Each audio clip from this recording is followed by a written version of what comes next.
Mad Unleashed, The Cataclysm of World War III, Mutual Assured Destruction 1, written by Sophie Friedman Angels, narrated by Liam Thompson and Ethan Anderson. Act 1, The Beginning. Chapter 1, Introduction. In the dwindling light of what was once a bustling metropolis, Alex Mercer stood atop the remnants of a shattered skyscraper, eyes fixed on the horizon. The sky, painted in hues of fiery orange and blood red, bore silent testimony to the madness that had unfolded. Three distinct trails, like the fingers of a wrathful god, stretched upwards from distant lands, marking the ascent of nuclear warheads launched by the world's superpowers: America, Russia, and China. Alex, a former urban explorer turned reluctant survivor, had always had a fascination with the skeletons of civilization. Now, the world itself was becoming one large, desolate ruin. The blasts were distant, but the message was clear. Humanity's hubris had finally culminated in its ultimate folly. As the initial shockwave of the launches reverberated through the hollow canyons of concrete and steel, Alex could feel the tremors of a new era beginning. Panic had erupted in the streets below. People scrambled in a frenzied dance of survival, looting stores, hijacking cars, and trampling over one another in a desperate attempt to find shelter. The thin veneer of society, so long maintained by the promise of order, had been scorched away in mere moments. In the chaos, Alex remained an island of eerie calm, not out of indifference but from a deep-seated resignation that the world they once knew was irrevocably lost. As the night sky was set ablaze with the aftermath of humanity's wrath, Alex descended from their perch, determined to navigate the chaos. They knew that the real struggle lay ahead. Not just the fight against the inevitable fallout and the collapse of the environment, but the battle for humanity's soul, as the remnants of the world turned on each other to survive. And so, with a heavy heart and a will steeled against the coming darkness, Alex set out into the ruins. The story of their survival was yet to be written, but it would be a tale not just of endurance, but of the search for hope amidst the ashes of the world. Alex, hello, is anyone hurt? Survivor 1, cautiously. Who are you? You're not one of them, are you? Alex, no, I'm not. My name's Alex. I'm just looking for supplies and trying to make sense of all this. Survivor 2, interjecting. Make sense? The world's gone, man. There's nothing left to make sense of. Alex, there's always something left. We can rebuild, start over. What's your name? Survivor 3, weakly. Rebuild? With what? Everything's destroyed? Everyone's gone? Alex, not everyone. You're still here. I'm still here. There's hope in that. My group and I were gathering survivors, trying to find a safe place. Survivor 1. A safe place? Does such a place exist now? Alex, it has to. We've heard rumors of a settlement up north. It's supposed to be secure, with resources and a chance for a new beginning. Survivor 2. Rumors, huh? And what if it's just that, rumors? Alex, then we'll find somewhere else or make one. We can't give up. That's not how humanity has survived this long. Survivor 3. And what if we don't want to come with you? What if we want to stay here? Alex, that's your choice. But I don't think staying here will do you any good. It's only a matter of time before the raiders or the radiation sickness. Survivor 1, interrupting. Okay, we get it. How do we know we can trust you, Alex? Alex, you don't. But right now, I'm the only one offering a way out of this place. I can't force you to come, but I won't leave you behind if you want to join us. Survivor 2, looking at the others. I say we take a chance on this. It beats sitting here waiting to die. Survivor 3, nods. All right, we'll go with you. But if this is some kind of trap... Alex, it's not. And I'll do everything in my power to keep you safe. Let's gather what we can and head out before nightfall. The survivors exchanged glances, the flicker of hope reigniting in their eyes as they stood up to join Alex. In the final 24 hours before the breakdown of the peace process, the world leaders and key figures present at the meeting each bring their perspectives, concerns, and potential solutions to the table. The discussions are tense with the recent proxy war between America, Russia, and China, and the loss of 5,000 American Marines weighing heavily on everyone's mind. The threat from America to attack Russia and China has brought the world to the brink of nuclear war, and the concept of mutual assured destruction, MAD, looms over the proceedings. Here's a possible summary of the discussions from each party. Dr. Kwame Adamako.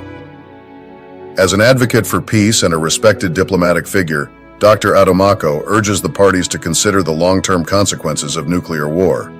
He highlights the humanitarian crisis that would ensue and the irreversible damage to the planet. General Wei Feng, representing China's military interests, General Feng expresses the need for a strong defense but also acknowledges the importance of finding a diplomatic solution to avoid unnecessary loss of life. General Viktor Sokolov. As a high-ranking Russian military official, General Sokolov is prepared to defend his country but also understands the gravity of a nuclear exchange. He suggests back-channel negotiations to reduce tensions. Cassandra Cassie Donovan. A peace activist, Cassie Donovan vehemently opposes any form of escalation and advocates for immediate disarmament talks, emphasizing the need to prioritize human lives over political power plays. Dr. Marcus Flint, nuclear watchdog. Dr. Flint presents the grim realities of nuclear fallout and the global impact of a nuclear war, providing data to persuade leaders to step back from the brink. Dr. Amara Khatoon. A scientist with expertise in environmental effects of warfare, Dr. Khatoon discusses the long-term ecological impact of nuclear war and pleads for a sustainable and peaceful resolution. Imam Yasir al-Fahim. The Imam calls for restraint and compassion, invoking moral and ethical considerations and the need to protect innocent lives across all nations. Pope Serafina Thirst. As the spiritual leader of millions, Pope Serafina Thun speaks about the moral imperative to avoid war and the role of forgiveness and dialogue in resolving conflicts. President John Yu Chen. The President of China emphasizes his country's right to defend itself but also extends an offer for renewed talks, underlining the economic and social repercussions of war. Mikhail Ivanov. A seasoned diplomat, Ivanov seeks to de-escalate the situation by proposing a new framework for peace negotiations, drawing on historical precedents of successful disarmament. Eleanor Harwood. As an influential senator with a strong voice in international politics, Harwood argues for a firm stance against aggression but is open to discussion on arms reduction. President Alexandra Durand. The European leader calls for a ceasefire and the resumption of peace talks, stressing the need for a unified international response to prevent further escalation. President Catherine Kate Marshall. The American president is under immense pressure to respond to the deaths of the Marines, but is also aware of the catastrophic consequences of nuclear war. She pushes for a strong but measured approach, with a focus on protecting national security while avoiding full-scale conflict. The tension in the room is palpable as each figure presents their case. The discussions oscillate between the brink of war and the possibility of peace, with each leader and representative holding the fate of the world in their hands. The resolution of this meeting, whether it ends with a return to the negotiating table or the tragic commencement of a nuclear conflict, is a pivotal moment that will define the future of the novel's post-apocalyptic world. As the nuclear watchdog, Dr. Marcus Flint holds a critical position in the discussions. His role is to provide a stark and scientifically grounded exposition of the consequences of nuclear war, particularly focusing on the catastrophic effects of launching warheads from the world's most powerful arsenals, the Seraphim silos in America, the Rodina silos in Russia, and the Long March bunkers of destiny in China. Dr. Flint begins by detailing the immediate effects of a nuclear explosion, including the intense heat, blast, and radiation that would obliterate everything within its radius. He paints a vivid picture of the human toll, the loss of life, the overwhelming injuries, and the long-term health effects like cancer and genetic damage. He moves on to the Seraphim silos, known for housing some of America's most advanced nuclear warheads. Flint explains how the Harbinger warheads, designed for maximum destruction, would not only decimate their targets but also release a massive amount of radioactive fallout into the atmosphere. This fallout would contaminate the air, water, and food supplies, making large swaths of the planet uninhabitable. Flint then turns to the Russian Rodina silos, equally as devastating. He describes how the warheads from these silos would create firestorms that could engulf entire cities, contributing to a phenomenon known as a nuclear winter. The soot and ash propelled into the upper atmosphere would block sunlight, disrupting global climate patterns and leading to crop failures and famine worldwide. Lastly, Dr. Flint addresses the Long March bunkers of destiny, China's stronghold of nuclear might. He warns that the use of these weapons would not only cause immediate destruction but also contribute to the long-term ecological disaster. The detonations would lead to thermal pollution and acid rain, further damaging the Earth's already fragile ecosystems. Flint emphasizes that the launch of warheads from any of these arsenals would be a death sentence for the planet. The environmental impacts would be global and indiscriminate, affecting nations far beyond those directly involved in the conflict. The resulting breakdown of social order, economic collapse, and potential for a nuclear winter would lead to a level of destruction and suffering unprecedented in human history.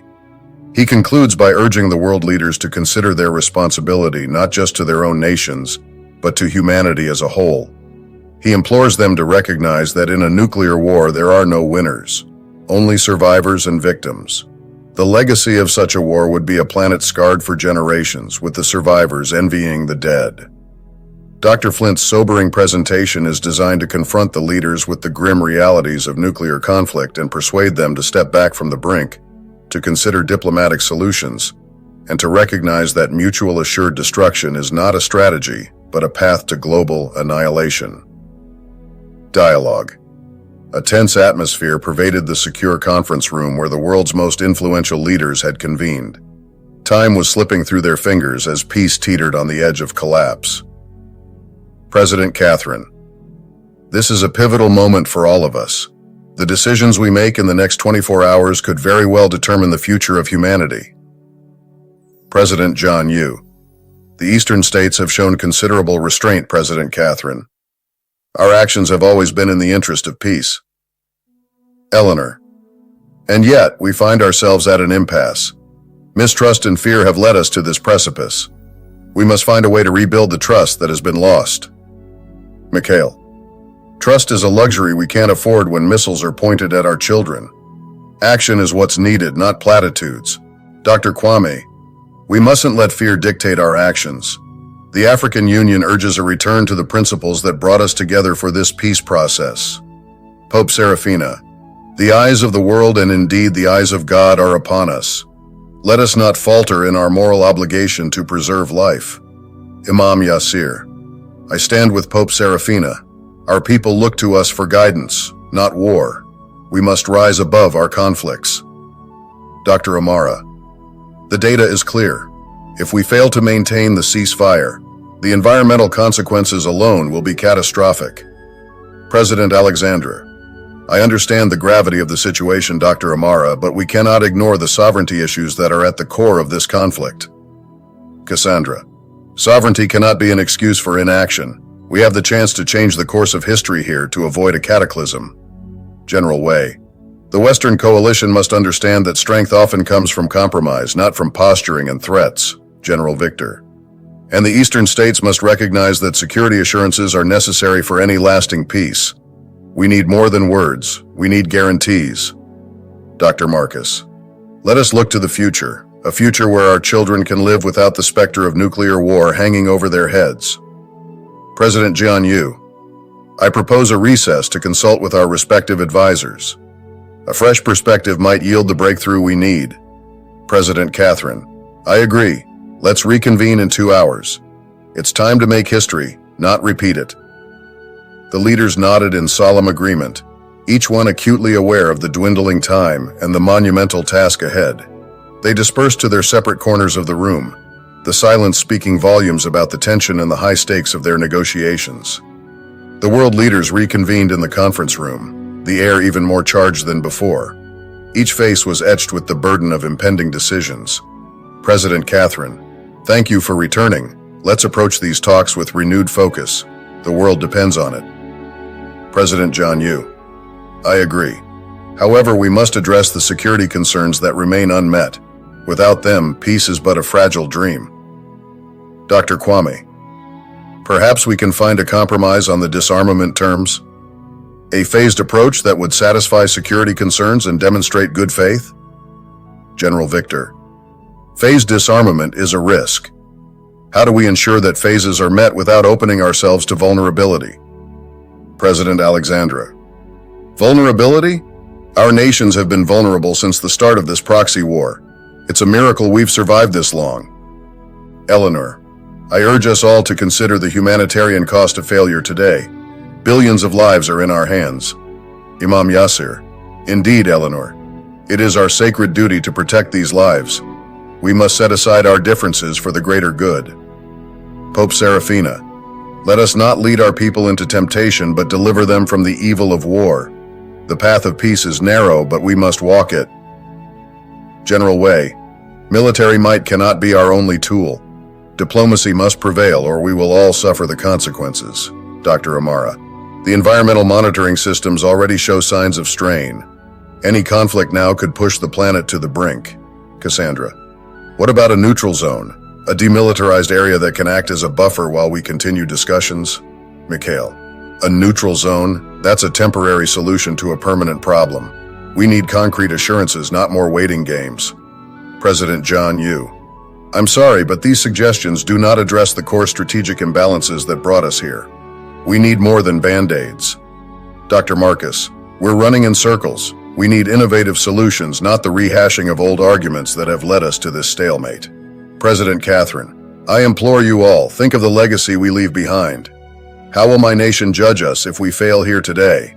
The death of 5,000 American lives needs a strong and sustained response. The American people who elected me are asking for this. Would any of you leaders act otherwise? President Alexandra, standing up. Nation, there will be no one left to right it if we cannot find common ground. General Victor, slamming his fist on the table. Enough of this. We are not here to play politics while our nations stand on the edge of oblivion. One by one, the leaders began to stand, the frustration and fear palpable in the room. President John Yu, I see no path forward with these talks. We must prepare to defend our people. Pope Serafina, this is a dark day. We have forsaken our mission for peace. Imam Yasir, I pray for us all, that cooler heads may yet prevail. Dr. Kwame, the African Union will not support this descent into madness. We must find another way. President Catherine, if no one is taking our concerns on board, we must act because the American people who have lost 5,000 soldiers are gallant freedom fighters. Then act we must today. But the pleas fell on deaf ears as the leaders, one by one, stormed out of the negotiating room, leaving only the echo of their departure and the heavy silence of a peace process unraveled. Pride and echo took its toll, and in less than 19 hours, 58 minutes after this tense meeting, something happened. Will America launch the nukes for the deaths of 5,000 of their soldiers? Will Russia respond? Will China follow suits? The destiny of the planet lies in the hands of these three leaders and their advisors. The Seraphim Silos and the Harbinger Warhead. The Seraphim Silos, a foreboding series of interconnected underground bunkers, are sprawled across a remote and desolate region, once forgotten by time. These monolithic structures, camouflaged beneath a facade of natural terrain, house the world's most devastating creations, atomic warheads. The silos are characterized by their massive blast doors, reinforced concrete walls, and an intricate network of tunnels and control rooms. They exude a chilling aura of dormant power, a sleeping giant beneath the earth. At the heart of the Seraphim Silos lies the Harbinger Warhead, an atomic bomb of unparalleled destructive capability. Its sleek metallic exterior, etched with symbols of a bygone era, belies the chaotic energy caged within. The warhead is engineered with precision, capable of being launched to any point on the globe, and its activation sequence is safeguarded by a series of cryptic failsafes. The Seraphim Silos were constructed in the zenith of the Cold War, a testament to the fears and technological prowess of their age. They were designed to be the ultimate deterrent, a show of force to prevent the outbreak of total war. However, as decades passed, the silos were decommissioned and fell into obscurity, their lethal residence untouched, until now. The original purpose of the Seraphim Silos and the Harbinger Warhead was to serve as the final argument in a world teetering on the brink of nuclear annihilation. In the current chaos, they have been reactivated, not as a deterrent but as the epicenter of a looming threat that could reshape the balance of power and dictate the fate of nations. The discovery of the operational Seraphim silos becomes a pivotal moment in the narrative, propelling the world into a desperate race against time. The characters must navigate the political turmoil and moral quandaries that arise from the existence of such a weapon. The silos could be the target for infiltration, sabotage, or control, depending on the factional alignments within the story. The Harbinger warhead itself is the sword of Damocles hanging over the world, a grim reminder of the destructive potential humanity wields. The Harbinger warhead is equipped with a complex arming mechanism that is part technological marvel, part enigma. It includes biometric locks, quantum encryption, and a rumored mystical component that binds the activation to a specific individual or lineage, adding a layer of mythos to the weapon. Technological nuances. The Seraphim silos are a marvel of Cold War engineering, designed to withstand both time and any external threat. The security systems are a layered defense, including seismic detectors, motion sensors, and a network of surveillance cameras that have been discreetly placed throughout the natural landscape. The control rooms deep within the silos feature analog dials and switches juxtaposed with modern digital interfaces, a hybridization to ensure continued operation despite the risk of EMPs or cyber attacks. The Harbinger warhead itself is an amalgamation of old and new technology. It is designed with a two-stage thermonuclear reaction, capable of yielding an explosion of catastrophic proportions. The detonation mechanism is safeguarded by a permissive action link (PL) system, requiring multiple authorization codes and physical keys held by different individuals to activate. Additionally, the warhead is equipped with stealth technology to evade detection during its ballistic trajectory. The sudden re-emergence of the Seraphim silos as an active nuclear threat throws the political world into disarray. Nations that had previously abandoned the pursuit of nuclear arms find themselves reconsidering their stance. Rogue factions and terrorist organizations see the silos as a means to gain leverage on the global stage, and established powers might seek to secure or neutralize the silos to maintain the status quo. The existence of the silos could lead to new alliances, betrayals, and a frantic diplomatic scramble to address the balance of power. The characters associated with the Seraphim silos are diverse. The Keeper, a mysterious figure who has been guarding the secrets of the silos for decades, aware of the true nature and capabilities of the Harbinger warhead. The Activist, a political dissident who believes that the existence of the warhead should be public knowledge, advocating for nuclear disarmament. The General, a military leader who sees the reactivation of the silos as an opportunity to assert dominance and is willing to take extreme measures. The Engineer, one of the original designers of the silos, now elderly, who holds critical information about the warhead's mystical component and safeguards. Mystical component. The mystical component of the Harbinger warhead is rumored to be an ancient artifact embedded within the core of the weapon. This artifact, possibly from a lost civilization or the result of alchemical transmutation, is said to resonate with the life force of a specific bloodline, making it so that only individuals of this lineage can fully arm and activate the warhead. This component not only adds a layer of security but also ties the weapon to the deeper mythos of the world, suggesting that the power to destroy is as old as the power to create. The Rodina Silos of Russia. The Rodina Silos, a clandestine network of nuclear missile facilities, are scattered across the remote and vast expanses of Russia's wilderness. These modern silos are built with reinforced titanium concrete, designed to be nearly impervious to external attacks and natural disasters. They emerge like steel monoliths from the taiga and steppe, their presence a grim reminder of the omnipresent nuclear threat. The Rodina silos have been upgraded with state-of-the-art technology to match the 21st century warfare standards. They are equipped with advanced cyber defense systems to thwart hacking attempts and an AI surveillance network that continuously monitors for any intrusion. Despite international treaties and arms reduction efforts, these silos remain fully operational, their warheads meticulously maintained and ready for deployment at a moment's notice. Security at the Rodina silos is paramount. Each facility is surrounded by a perimeter of motion sensors, thermal imaging cameras, and drone patrols. Access to the silos is controlled by biometric scanners, requiring iris and fingerprint verification.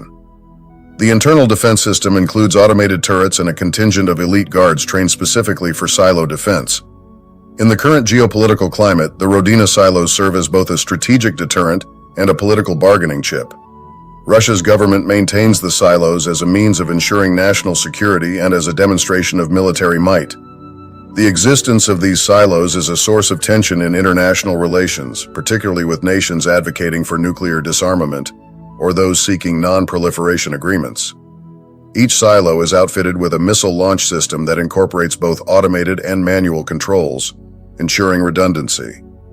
The missiles themselves are equipped with multiple independently targetable re-entry vehicles, MIRVs, capable of striking several targets simultaneously. The launch protocol is safeguarded by a two-person rule, necessitating simultaneous authorization from two commanding officers to initiate a launch. Technological features of the Rodina silos. Launch systems. The Rodina silos are equipped with highly automated launch systems that have been updated with the latest in missile guidance technology and cybersecurity. These systems are designed to be impervious to hacking, with multiple layers of encryption and fail-safes in place. Missile technology. The missiles housed within the Rodina silos are the pinnacle of ballistic technology, capable of reaching hypersonic speeds and equipped with advanced countermeasures to evade missile defense systems. They are designed to be highly accurate, with the ability to adjust their trajectory mid-flight using onboard navigation systems. Communication systems. Secure, hardened communication lines connect the silos to the central command, ensuring that orders can be received even in the event of global communications being compromised. These lines are buried deep underground and are shielded against electromagnetic pulses, EMPs. Life support and sustainability. Inside the silos, life support systems can sustain the personnel for extended periods in the event of a surface catastrophe. These systems include air filtration, water purification, and stockpiles of food and medical supplies. Energy independence. The silos are powered by underground nuclear reactors, which provide an uninterrupted power supply. These reactors are designed with multiple safety systems in place to prevent any form of leakage or meltdown. Maintenance and readiness. Despite the appearance of being remnants of a past arms race, the Rodina silos are meticulously maintained. The missiles are regularly inspected and tested without live warheads to ensure their readiness. The personnel assigned to these silos conduct drills to guarantee rapid response times in the event of an order to launch. Security upgrades. In response to the growing cyber threats, the silos have recently undergone a series of security upgrades. This includes the installation of advanced intrusion detection systems and the employment of cyber warfare specialists tasked with defending against digital attacks. International monitoring, satellite surveillance, and intelligence reports indicate that there has been an uptick in activity around the Rodina silos. This has led to international concern and the call for inspections to ensure compliance with treaties.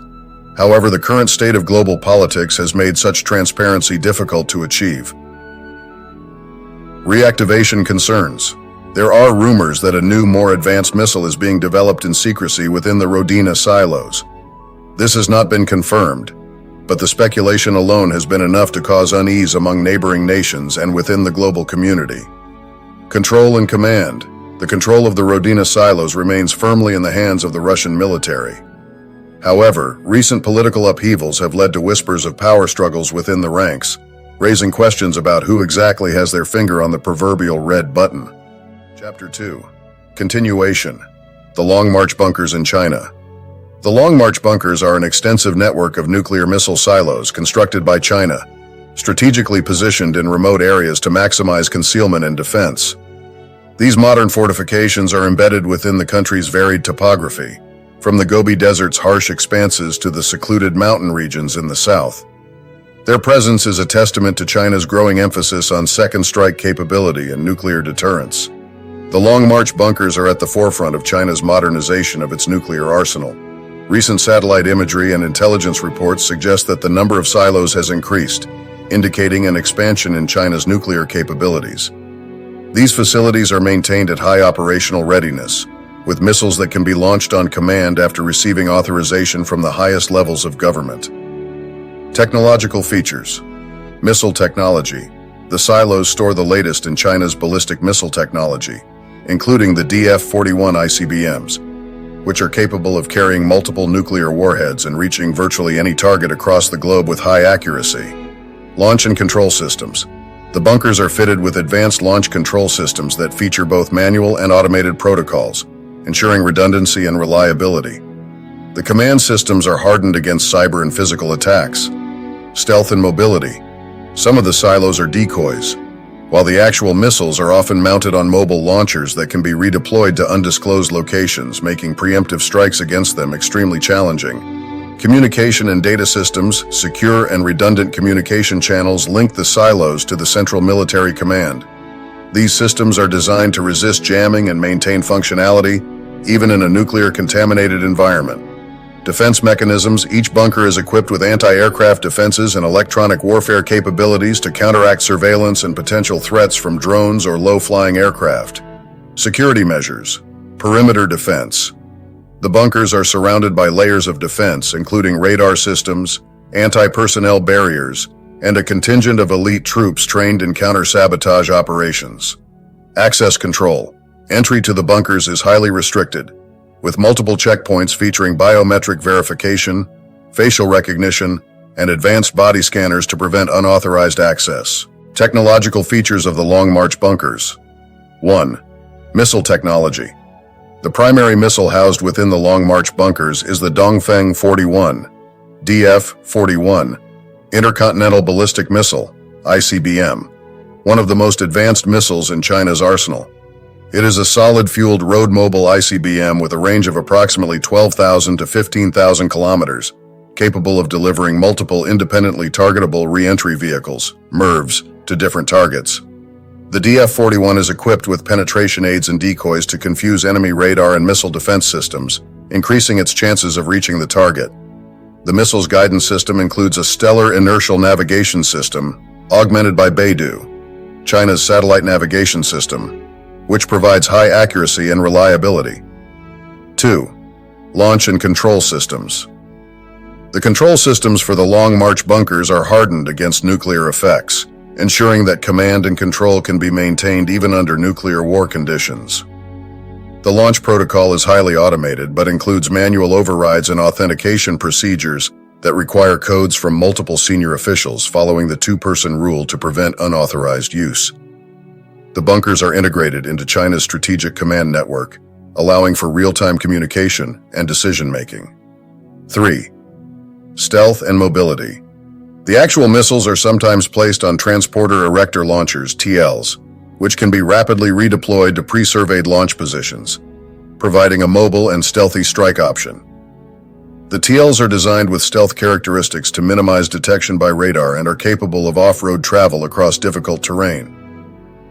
The use of decoy silos and rapid tail movement creates strategic ambiguity, making it challenging for adversaries to track and target the real missiles. 4. Communication and data systems. The Long March bunkers are equipped with a hardened fiber optic communication network that is less susceptible to disruption and interception. For post-attack communication, the bunkers utilize low-frequency communication systems capable of penetrating the ground and water, ensuring survivable communication links. The bunkers also have access to a dedicated military satellite communication system, providing an additional layer of redundancy. 5. Defense mechanisms. The airspace around the Long March bunkers is monitored by an integrated air defense system that includes radar, anti-aircraft batteries, and surface-to-air missiles. Electronic countermeasures are in place to jam enemy radar and satellite signals, protecting the silos from electronic surveillance and targeting. The bunkers themselves are constructed to withstand a near hit from a nuclear blast, with shock-absorbing structures and blast doors designed to seal the facility from external threats. The technological sophistication of the Long March bunkers ensures that they are resilient and formidable components of China's nuclear deterrent. The combination of stealth mobility and advanced communication systems makes them a credible threat in the eyes of potential adversaries, and their presence is a significant factor in the strategic calculations of regional and global powers. Chapter 3. Nuclear war begins. The nuclear exchange initiated. Sequence of events. 50 Harbinger warheads launched. In the dimly lit Situation Room, President Catherine sits with a steely gaze fixed on the digital maps displayed before her. Cassandra, her closest advisor, stands by her side, the weight of the moment etched on her face. After hours of exhaustive debate and analysis, only silence hangs between them now. Cassandra. Madam President, the time has come to make the decision no one ever wanted to make. President Catherine, voice heavy with the burden of command. Have we truly exhausted every diplomatic channel? Is there no other way? Cassandra, we've tried everything. The peace talks have collapsed and our enemies are mobilizing.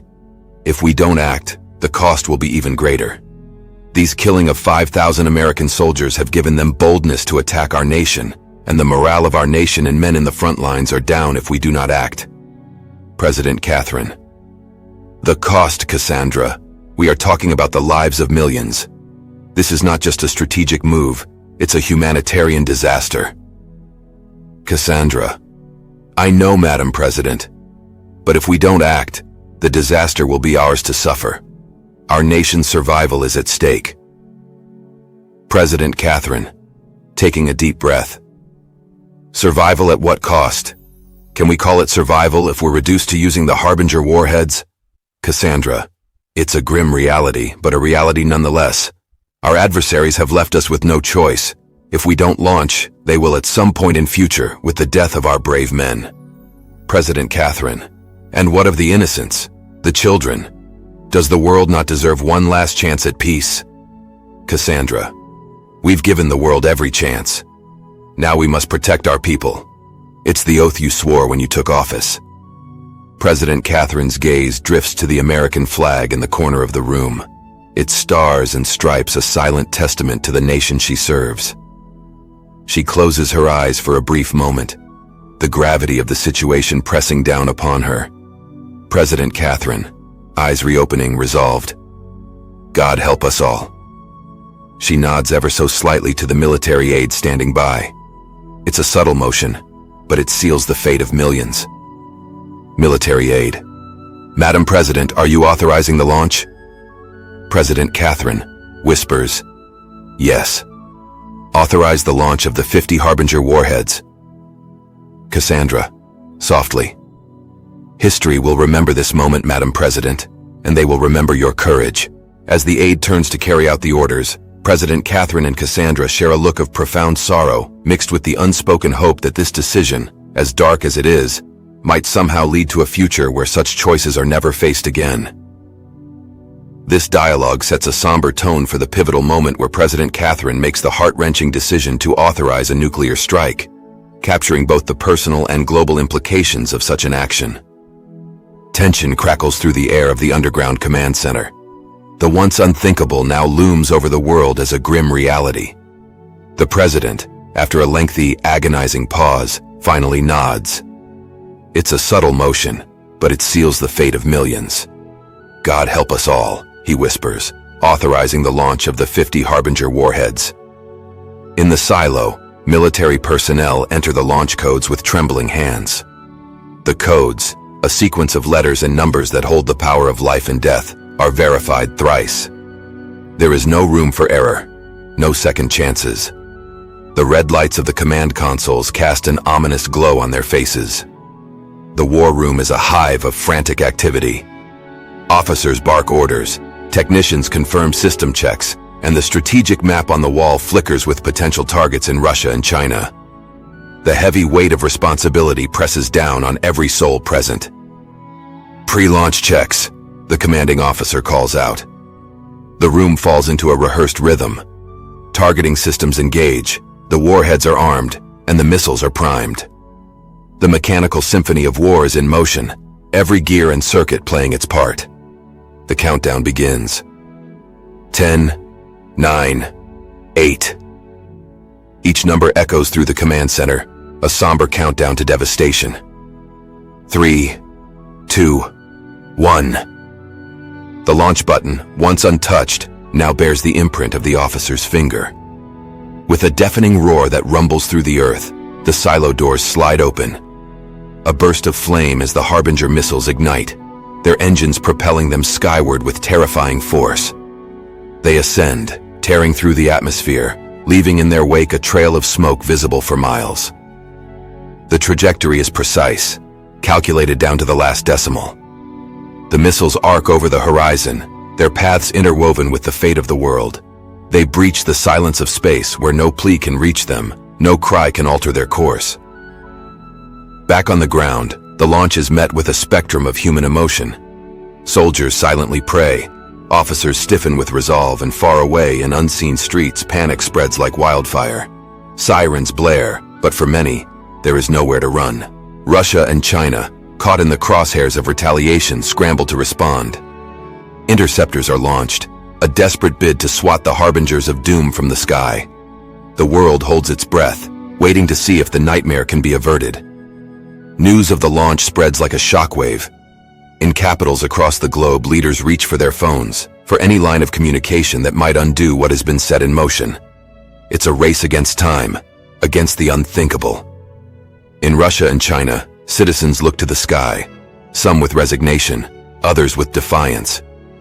The final minutes tick by, each second an eternity. And then, across the world, eyes turn upward as streaks of fire signal the approach of destiny. The Harbinger warheads are no longer a distant threat. They are here, and the world will never be the same. In the somber aftermath of the nuclear exchange, the world is plunged into an eerie and horrifying silence. The immediate effects of the detonations are catastrophic, with millions of lives lost in the initial blasts, and countless more affected by the ensuing radiation and fallout. The global landscape is irrevocably altered, with major cities and strategic locations turned into irradiated ruins. Below are sequences of events that led to mad, mutual assured destruction. 1 minute past midnight, the first 50 Harbinger warheads from the Seraphim silos streak across the sky, their launch detected by early warning systems around the world. The decision to launch is met with disbelief and panic by global citizens who watch in horror as the reality of the situation unfolds. 2 minutes after U.S. launch, Russia's response is swift and devastating. The launch of 300 nuclear warheads from the Rodina silos is a direct retaliation, targeting not only the United States, but also its allies in the European Union, North and South America. The overwhelming response is a grim testament to the doctrine of mutual assured destruction, MAD. Within 8 minutes after U.S. launch, China enters the fray with 150 warheads aimed at the United States and its allies in Asia and Australia. The precision and speed of the launch add to the chaos, signaling that this is not an isolated incident, but a coordinated and comprehensive strike. Half an hour of silence. As the initial shockwaves subside, a haunting stillness descends upon the world. Those who are able to witness the aftermath are met with scenes of devastation that defy comprehension. The immediate areas surrounding the impact sites are obliterated, and the infrastructure that once supported life and civilization lies in shambles, chaos everywhere. The silence is soon broken by the sounds of emergency sirens, cries for help, and the clamor of survivors seeking safety and loved ones. Communication lines are down or overwhelmed, governments are crippled or in disarray, and social order breaks down as the reality of the situation sets in. The loss of life is immense, and the environmental damage is extensive, with fires raging uncontrollably and radioactive fallout beginning to spread. In the hours and days that follow, the full extent of the tragedy becomes apparent. The global political landscape is forever changed, with power structures collapsed and nations struggling to cope with the immediate needs of their populations. The long-term effects of the nuclear exchange, the radiation sickness, the ecological damage, the climate changes, will unfold over the coming years, defining the new reality for the survivors. This catastrophic event sets the stage for the post-apocalyptic world in which the novel, Mad Unleashed, The Cataclysm of World War III, Book 1, is set. The characters' journey through this devastated landscape, their struggle to survive, and their quest for hope and renewal are at the heart of the story. The nuclear exchange is the pivotal moment that reshapes humanity's future, and the novel explores the resilience and determination required to rebuild in the face of such monumental loss and destruction. Russia retaliates. 300 yet unknown secret weapon with hypersonic cable nuclear warheads launched by Russia towards European cities in the Americas. The world is still reeling from the sight of the Harbinger missiles clawing their way into the heavens when a chilling alert sounds across the global defense networks. 2 minutes have barely passed, a heartbeat in the timeline of nations when Russia retaliates. From the depths of the Rodina silos, hidden and spread across the vast expanse of the country, a new horror rises. Tense dialogue between President Mikhail Ivanov and General Viktor Sokolov as they prepare to launch their secret weapon in retaliation. President Mikhail Ivanov. General Sokolov. The Americans have crossed a line with their harbinger strike. Our response must be swift and decisive. General Viktor Sokolov.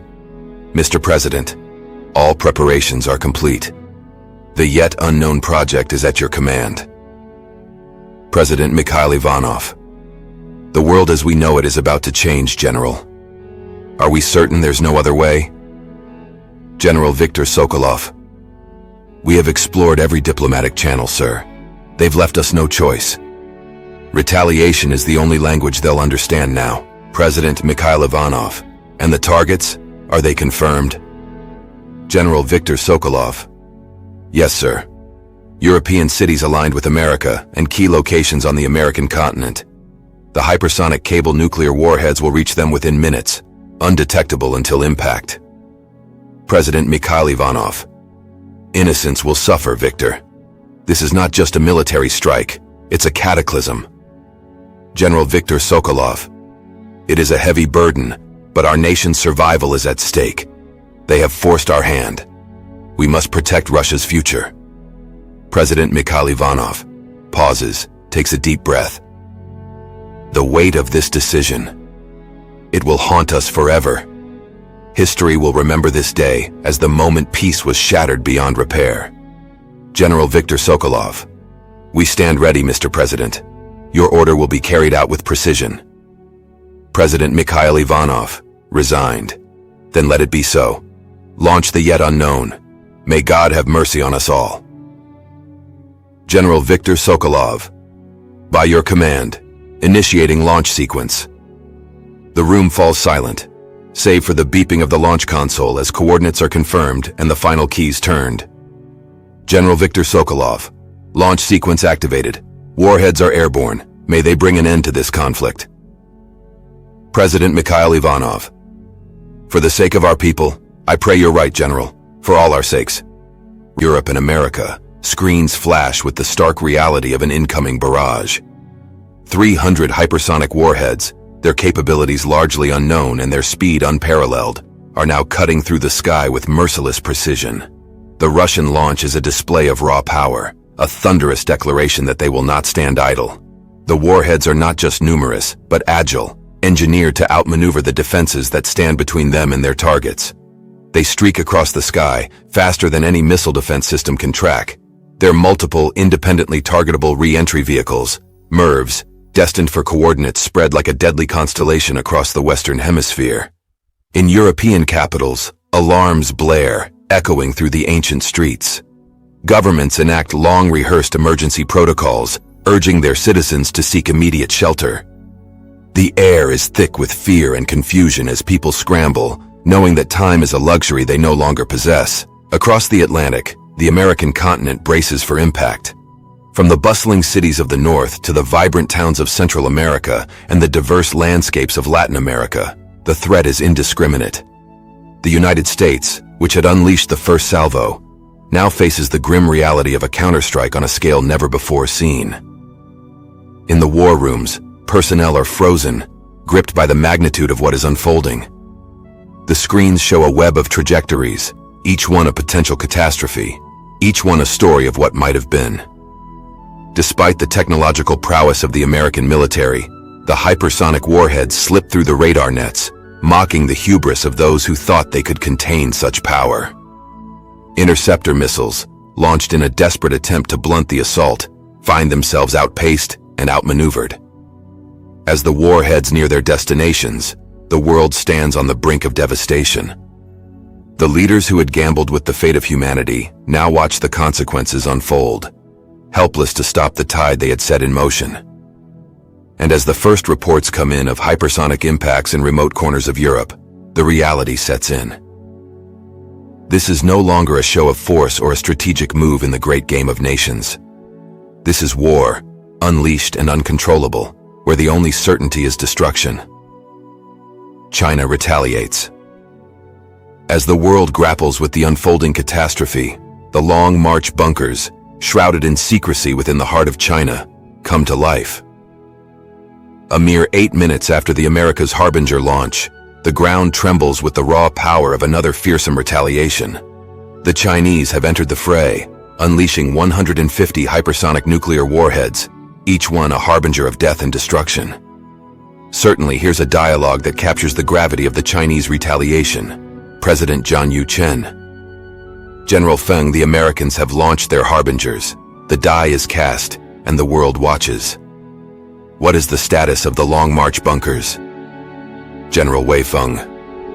Mr. President, our forces are on standby. The 150 hypersonic nuclear warheads are primed. We can reach all designated targets within minutes.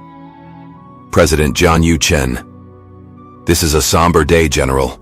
The consequences of this action will echo through history. Are you certain our defenses are secure? General Wei Feng. Our homeland security is at maximum readiness. But the offensive, it is a severe response.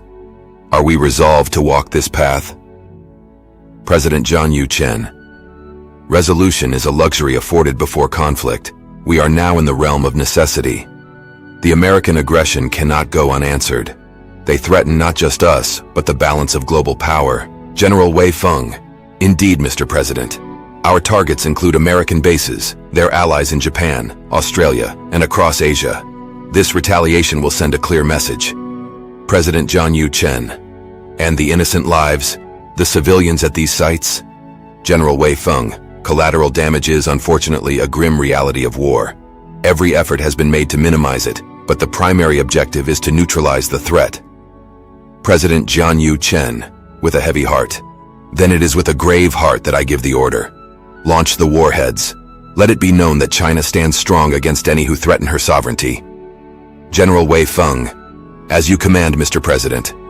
Initiating launch sequence. A series of commands are exchanged, and the weight of the moment settles over the room. General Wei Feng. Launch sequence complete. The warheads are en route. President John Yu Chen. May history remember that we did not choose this war, but neither did we shy away from it. For the peace and security of our nation, we act. General Wei Feng. Peace through strength. China will endure. The Long March bunkers, named for their enduring strength and the symbol of resilience, now serve a darker purpose. The heavy steel doors, engineered to withstand the worst of humanity's fears, swing open. From within these fortified depths, the missiles emerge, carried aloft on pillars of fire and fury. The launch sequence is a masterclass in precision and technological prowess. Chinese military personnel execute their orders with a chilling efficiency, their faces set in grim determination. As the hypersonic warheads ascend, they quickly breach the atmosphere, their sleek forms designed for speed and evasion, making them nearly impossible to intercept.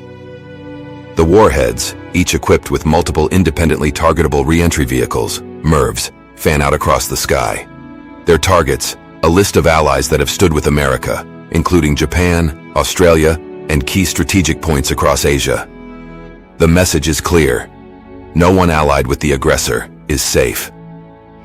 In Japan, the iconic Mount Fuji stands silent against a backdrop of chaos. Warning systems blare across the country, from the neon-lit streets of Tokyo to the tranquil gardens of Kyoto.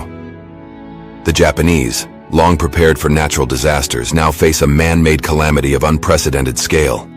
Australia, the land down under, finds itself looking up as the sky betrays them. The vast outback, the bustling cities along the coast, all are under threat.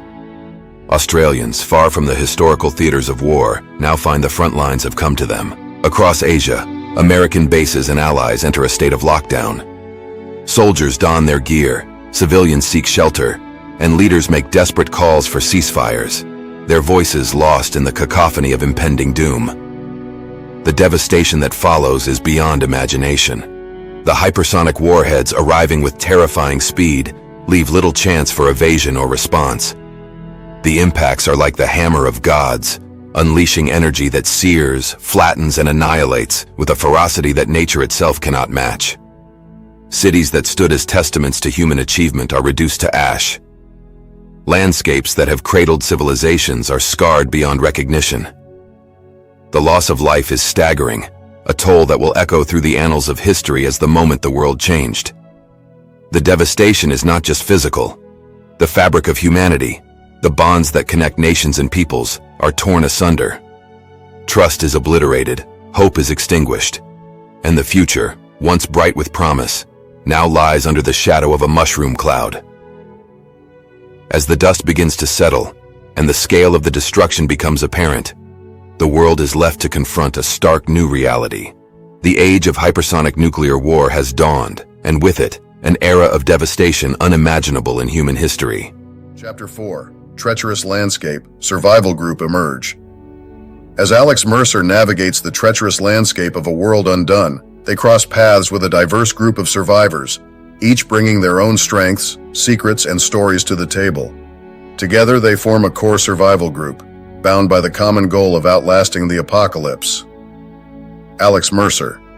This world's not what it used to be, but we're still here, and we've got to make the best of it. I've been navigating through the rubble, and I've picked up a thing or two about scavenging and staying out of sight.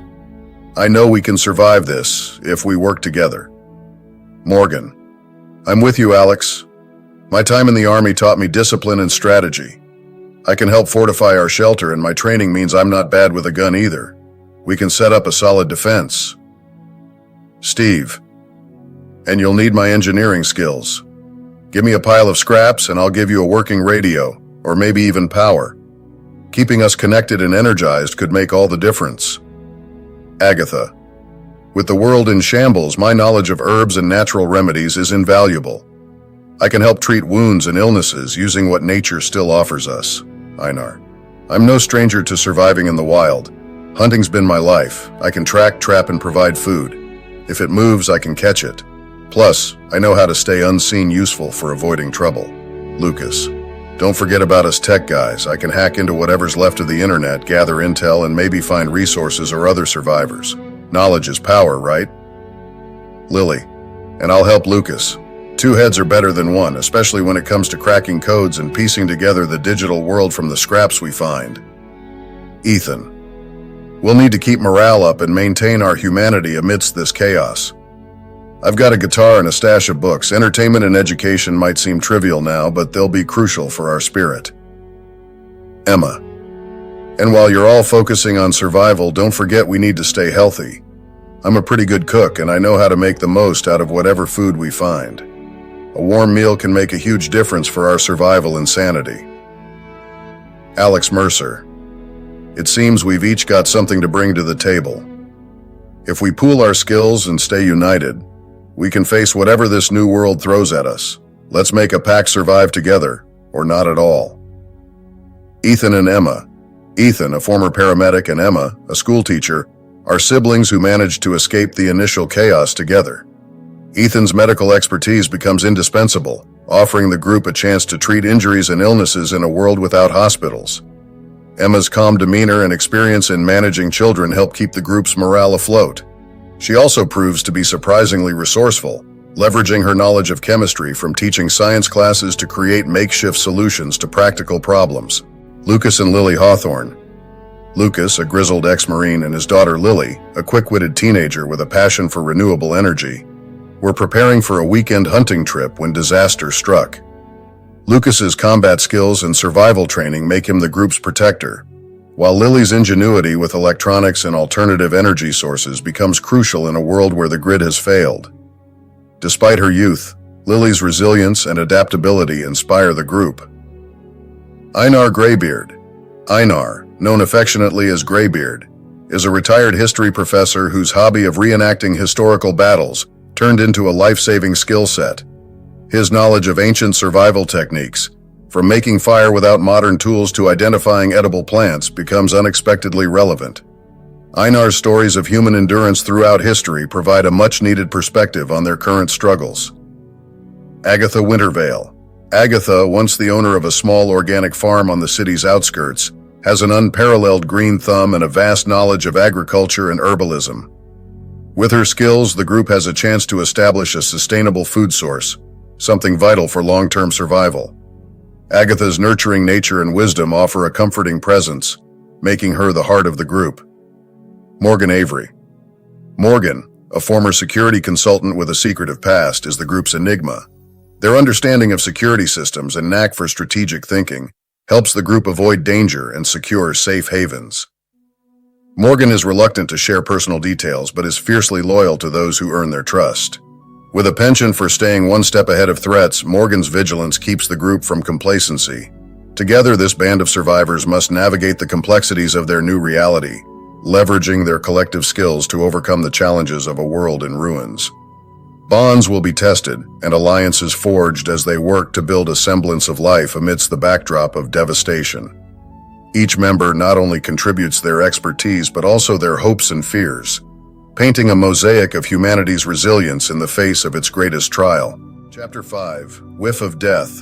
Sanctuary in the North and world leaders converge in Africa. The group's initial struggle to survive in the immediate aftermath of the apocalypse begins to settle into a routine of scavenging, staying hidden, and maintaining a fragile sense of normalcy amidst the chaos.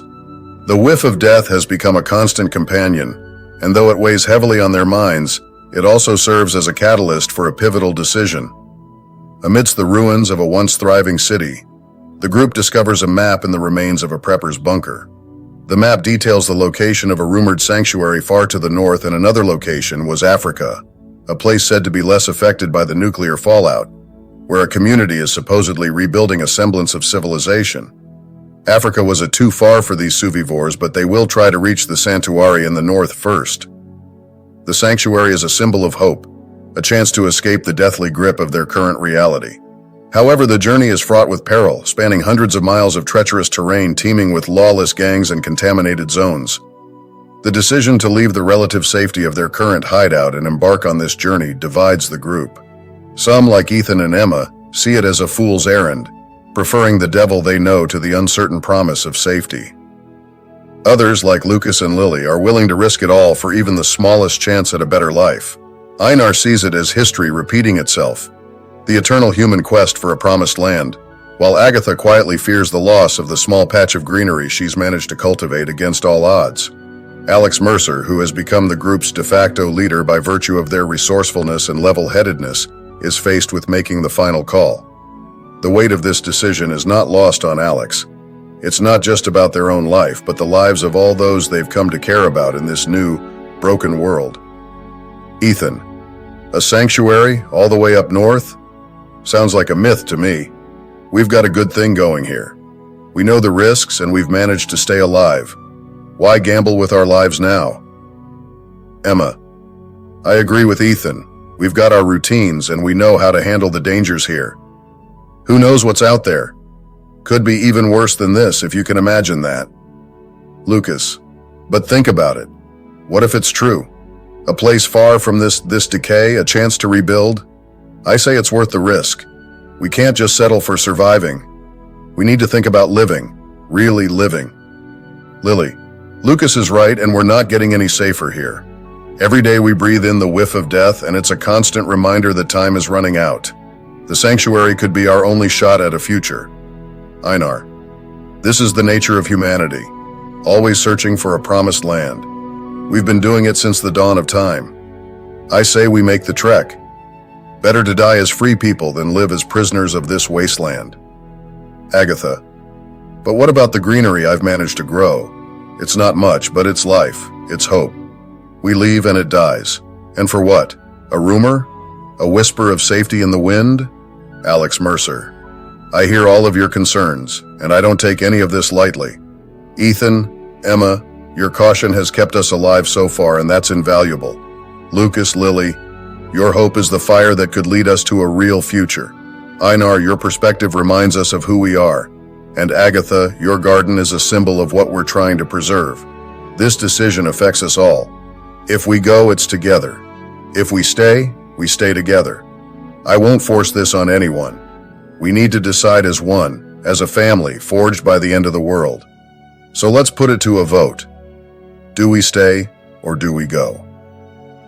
In the dwindling light of a campfire, as the group debates their next move, Alex takes a quiet moment to reflect on the journey thus far, the losses, the triumphs, and the unbreakable human spirit that has carried them through. With the map spread out before them, Alex knows that the choice they make will set them on a path toward a new, uncertain future. Alex Mercer. All right, everyone, it's time. All in favor of heading north in search of the sanctuary, raise your hands. Lucas, Lily, and Einar raise their hands. Alex Mercer. That's 3 for going. Now those who want to stay, raise your hands. Ethan, Emma, and Agatha raise their hands. Alex Mercer. It's split evenly. And as leader, my vote will tip the scales. This is not just about what I want, but what I believe is best for all of us. I believe in hope and taking the chance to find a better life. So, I vote we go. Ethan. Damn it, Alex, I get it, I do. But you know this is a huge risk, right? Emma. We trust you, Alex. If this is the decision, we'll support it. But let's be cautious and smart about this journey. Lucas. Yes, I knew you'd see the potential, Alex. This could be the beginning of something great for us. Lily. We'll need to plan this carefully. It's not going to be easy, but together we've got a chance. Einar. A new chapter in our saga begins, let's face it, with bravery. Agatha. I suppose hope is a seed that needs planting as much as any other. Let's do this, but let's not forget what we're leaving behind. Alex Mercer. I promise none of this has been decided lightly. We'll prepare as much as we can. We'll take shifts on watch, we'll scavenge for supplies, and we'll map out our route carefully. We've survived this long together, we can make it to this sanctuary. We leave at first light in 3 days. Let's get ready. In the end, Alex stands, the map in hand, and announces the decision. They will set out for the sanctuary in the north. It's a gamble, but one that offers more than just survival. It offers a chance at a new beginning, a new community, and perhaps a way to start healing the wounds of the past. Africa will be the group's backup option since that continent was not impacted by the nuclear exchange. Alex Mercer. Before we finalize our decision to head north, there's one more option on the table. Africa. It's said to be less affected by the fallout, potentially a fresh start, but it's a vast distance away. Let's talk this through and then vote. Lucas, you mentioned Africa before. What are your thoughts? Lucas. The idea of a less contaminated place is tempting, but the journey is immense. We'd have to cross an ocean, and who knows what geopolitical state Africa is in right now. It's a huge gamble. Lily. And the logistics of getting to Africa are a nightmare. We don't even know if there are working ships, let alone the dangers of the sea itself. The sanctuary up north is far, but it's on the same continent. Einar. Heading north is a trek through known dangers, harsh weather, gangs, contamination. Africa is a leap into the unknown. We could be trading bad for worse. Agatha. Plus, we have no idea what kind of welcome we'd get in Africa. The sanctuary has been built up as a place for survivors like us. It seems like the natural first step. Ethan. I still think we should stick with the devil we know here, but if we have to choose between a distant dream and a possible reality, I say we go north. Emma. Agreed. The sanctuary is a stretch, but Africa feels like a fantasy. If we're going to risk our lives, it should be for something we can actually reach. Alex Mercer. All right, let's put it to a vote. All those in favor of trying for Africa, raise your hands. No hands go up. Alex Mercer. And those in favor of heading to the northern sanctuary? All hands are raised. Alex Mercer. It's unanimous then. We'll prepare to head north. The sanctuary is our goal. We'll gather supplies, map out our route, and move out with the turn of the season. Africa will have to wait for now. Our hope lies to the north. As the first act closes, the group begins to prepare for the arduous journey ahead. Supplies are gathered, roles are assigned, and goodbyes are said to the only home they've known since the world changed forever.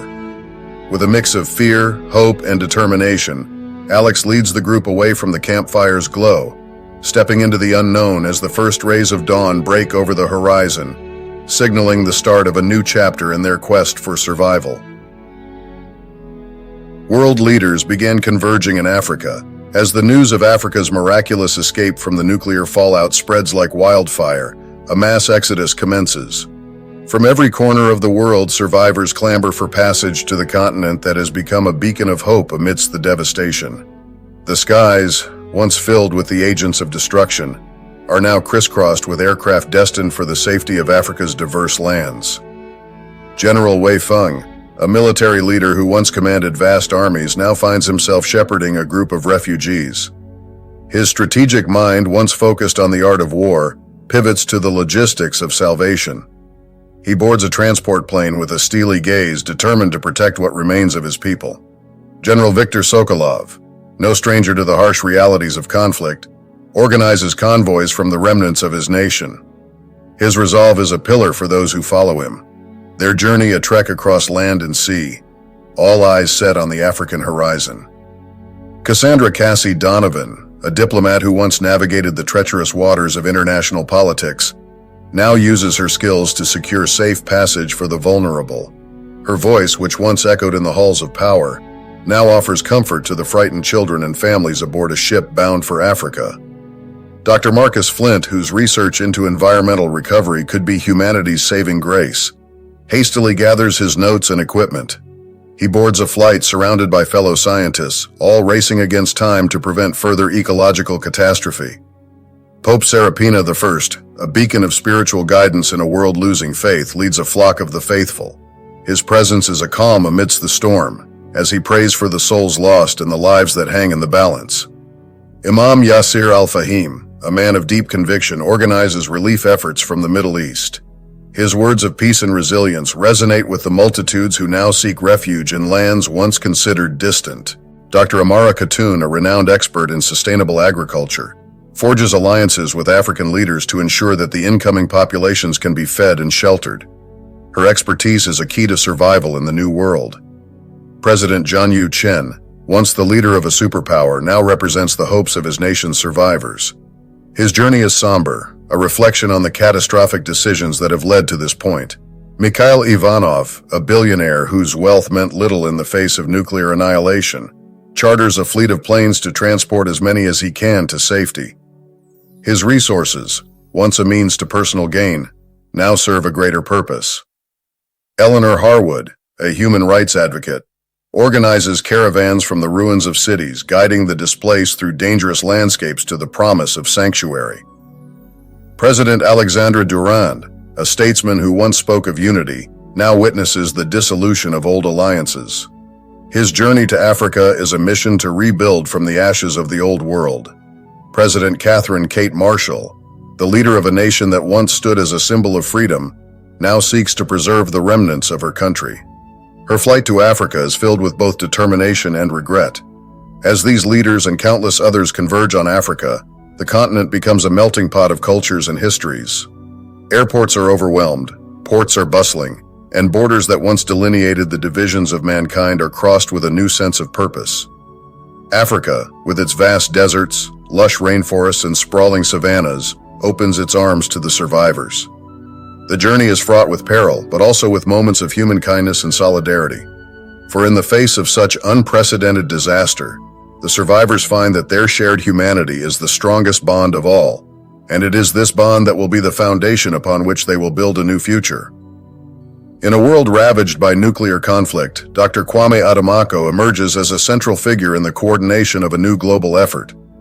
With a calm yet authoritative presence, he stands in a makeshift command center, buzzing with activity, located in one of the spared African capitals.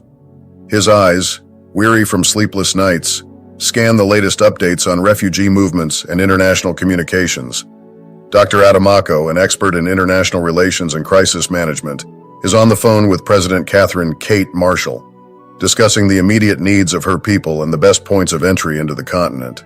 His voice is steady, reassuring the president that Africa is ready to offer refuge and that he is personally overseeing the efforts to accommodate the influx. On another line, a team of his aides is in a video conference with General Wei Feng and General Viktor Sokolov. They're working through the logistics of establishing secure corridors for the safe travel of civilians across potential conflict zones that may still pose a threat, despite the current focus on survival and rebuilding. The room falls silent for a moment as Dr. Adamako receives an encrypted message from Pope Serapina I, offering his network of humanitarian aid and seeking guidance on how to best deploy these resources. Dr. Adamako responds with precise instructions on where the aid is most urgently required, emphasizing the need for food, medicine, and shelter. As he coordinates with world leaders, Dr. Adamako is also acutely aware of the political dynamics at play. He carefully navigates the sensitivities of national leaders, acknowledging their sovereignty while emphasizing the necessity of a united front in the face of this global catastrophe. He encourages collaborative governance, proposing a coalition of nations that will work together to manage the crisis, ensuring that all voices are heard and respected. In the background, a team of logistical experts is continuously updating maps and charts, tracking the movements of refugees and the capacities of various African nations to receive them. Dr. Adomako reviews these updates, making real-time decisions to reroute refugees to less congested areas, all while ensuring that the distribution of aid remains equitable. His phone rings again. This time it's Dr. Amara Khatun on the line. She's calling to discuss the integration of sustainable agricultural practices in the regions expecting the highest number of refugees. Dr. Adomako listens intently, knowing that food security will be a critical issue in the coming months and years. Throughout this complex dance of coordination, Dr. Adomako remains a pillar of strength. He is the linchpin in an operation that spans continents and cultures, a testament to the resilience of the human spirit. His efforts are not just about managing an unprecedented migration. They are about laying the groundwork for a new world order, one that rises from the ashes of the old with a renewed emphasis on cooperation and compassion. Act 2, The Middle, Part 1, Chapter 6, Struggle to Find Safety. As the group departs from their temporary haven, the stark reality of the devastated landscape begins to shape their journey. The once familiar terrain is now a patchwork of danger zones, each with its own set of challenges and threats. Alex Mercer. All right, everyone, this is it. We're leaving the safety of our hideout. From here on out, we're facing a world that's changed beyond recognition. Stay sharp, stay together, and we'll make it. Agatha. Remember, clean water and food are scarce. I'll keep an eye out for edible plants, and Lucas, you'll need to put those hunting skills to good use. Lucas. Got it, Agatha. I won't let us go hungry. But we all need to be ready to go a while between meals. Einar. And be mindful of the radiation zones. I'll show you how to make simple dosimeters. We'll need to avoid hotspots, even if it means taking the long way around. Emma. I'll do my best with the water we find. My chemical know-how might just keep us from dehydration, but it's going to be tough. Ethan. If we run into other survivors, I can offer medical help in exchange for safe passage or supplies. But Morgan, we'll need your tactical eye more than ever. Morgan. Trust no one by default. If we can trade or negotiate, great, but I'll be watching for any signs of a double cross. We can't afford to let our guard down. Lily. It's going to be hard, but we can't lose hope. I'll do whatever I can to keep our spirits up. We're in this together, right? Emma. Exactly, Lily. And I'll organize some activities to give us a break from the stress. A little bit of normalcy can go a long way. Einar. We've come through tough times before, humanity has. I'll share stories to remind us of that. We're resilient. We'll get through this. Ethan. And I'll keep us patched up as best I can, but we need to be careful. Every scratch is a risk without the right supplies.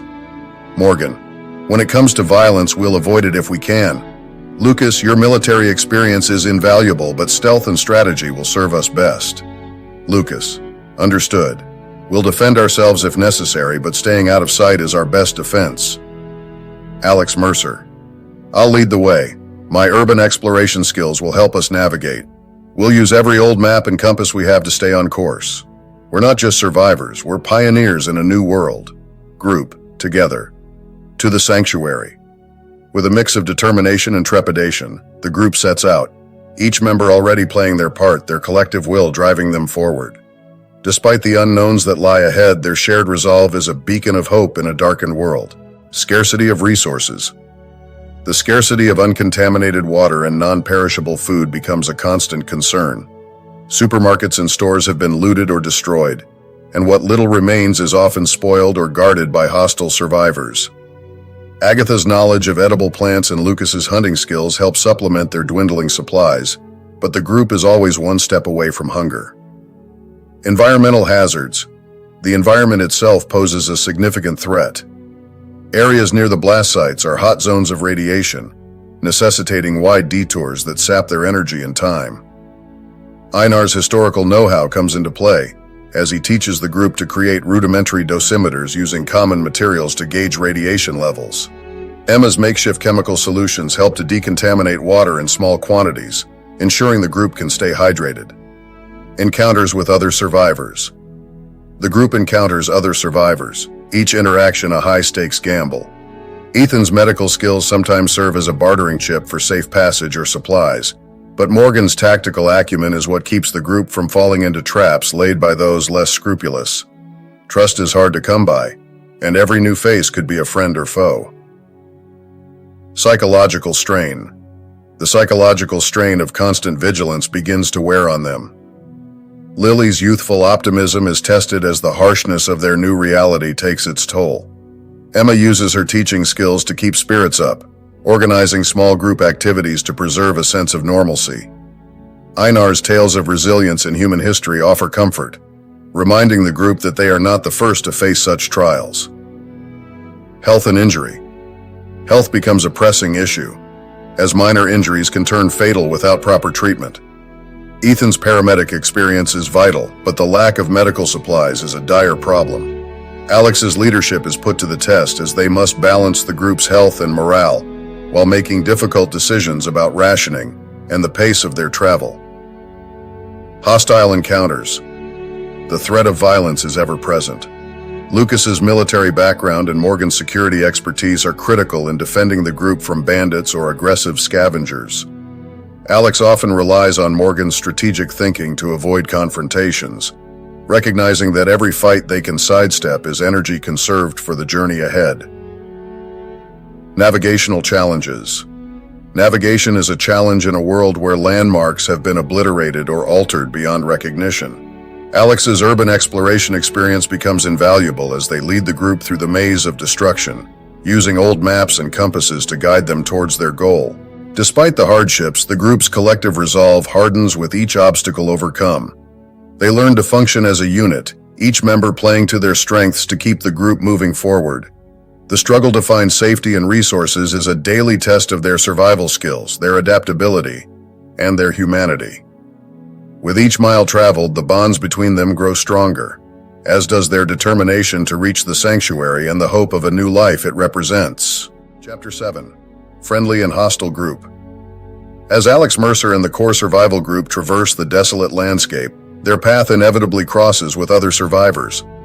These encounters are unpredictable and can range from mutually beneficial alliances to dangerous confrontations.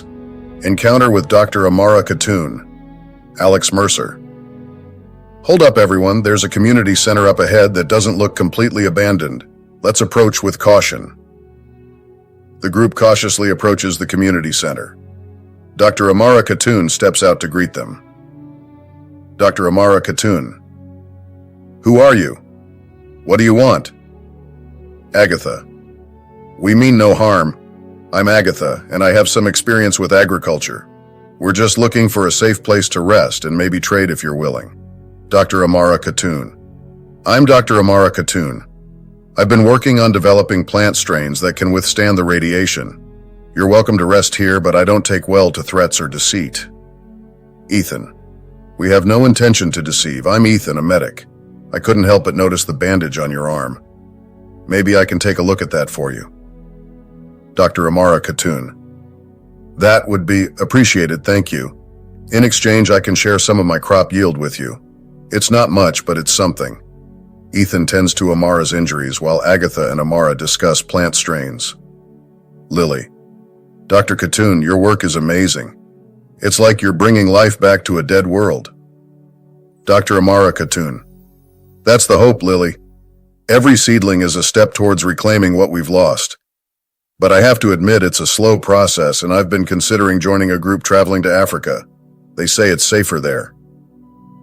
Alex, Mercer. We've heard similar stories about Africa, but we're headed north to a sanctuary that's supposed to be for people like us, survivors trying to make a difference. Dr. Amara Khatun. The sanctuary is a noble goal, but Africa might offer a clean slate, a place to apply my research on a larger scale. Why not come with us? Morgan. Dr. Khatun, we respect your work and your mission, but the journey to Africa is fraught with unknowns. We have a solid lead on the sanctuary up north, and we've already decided it's our best chance.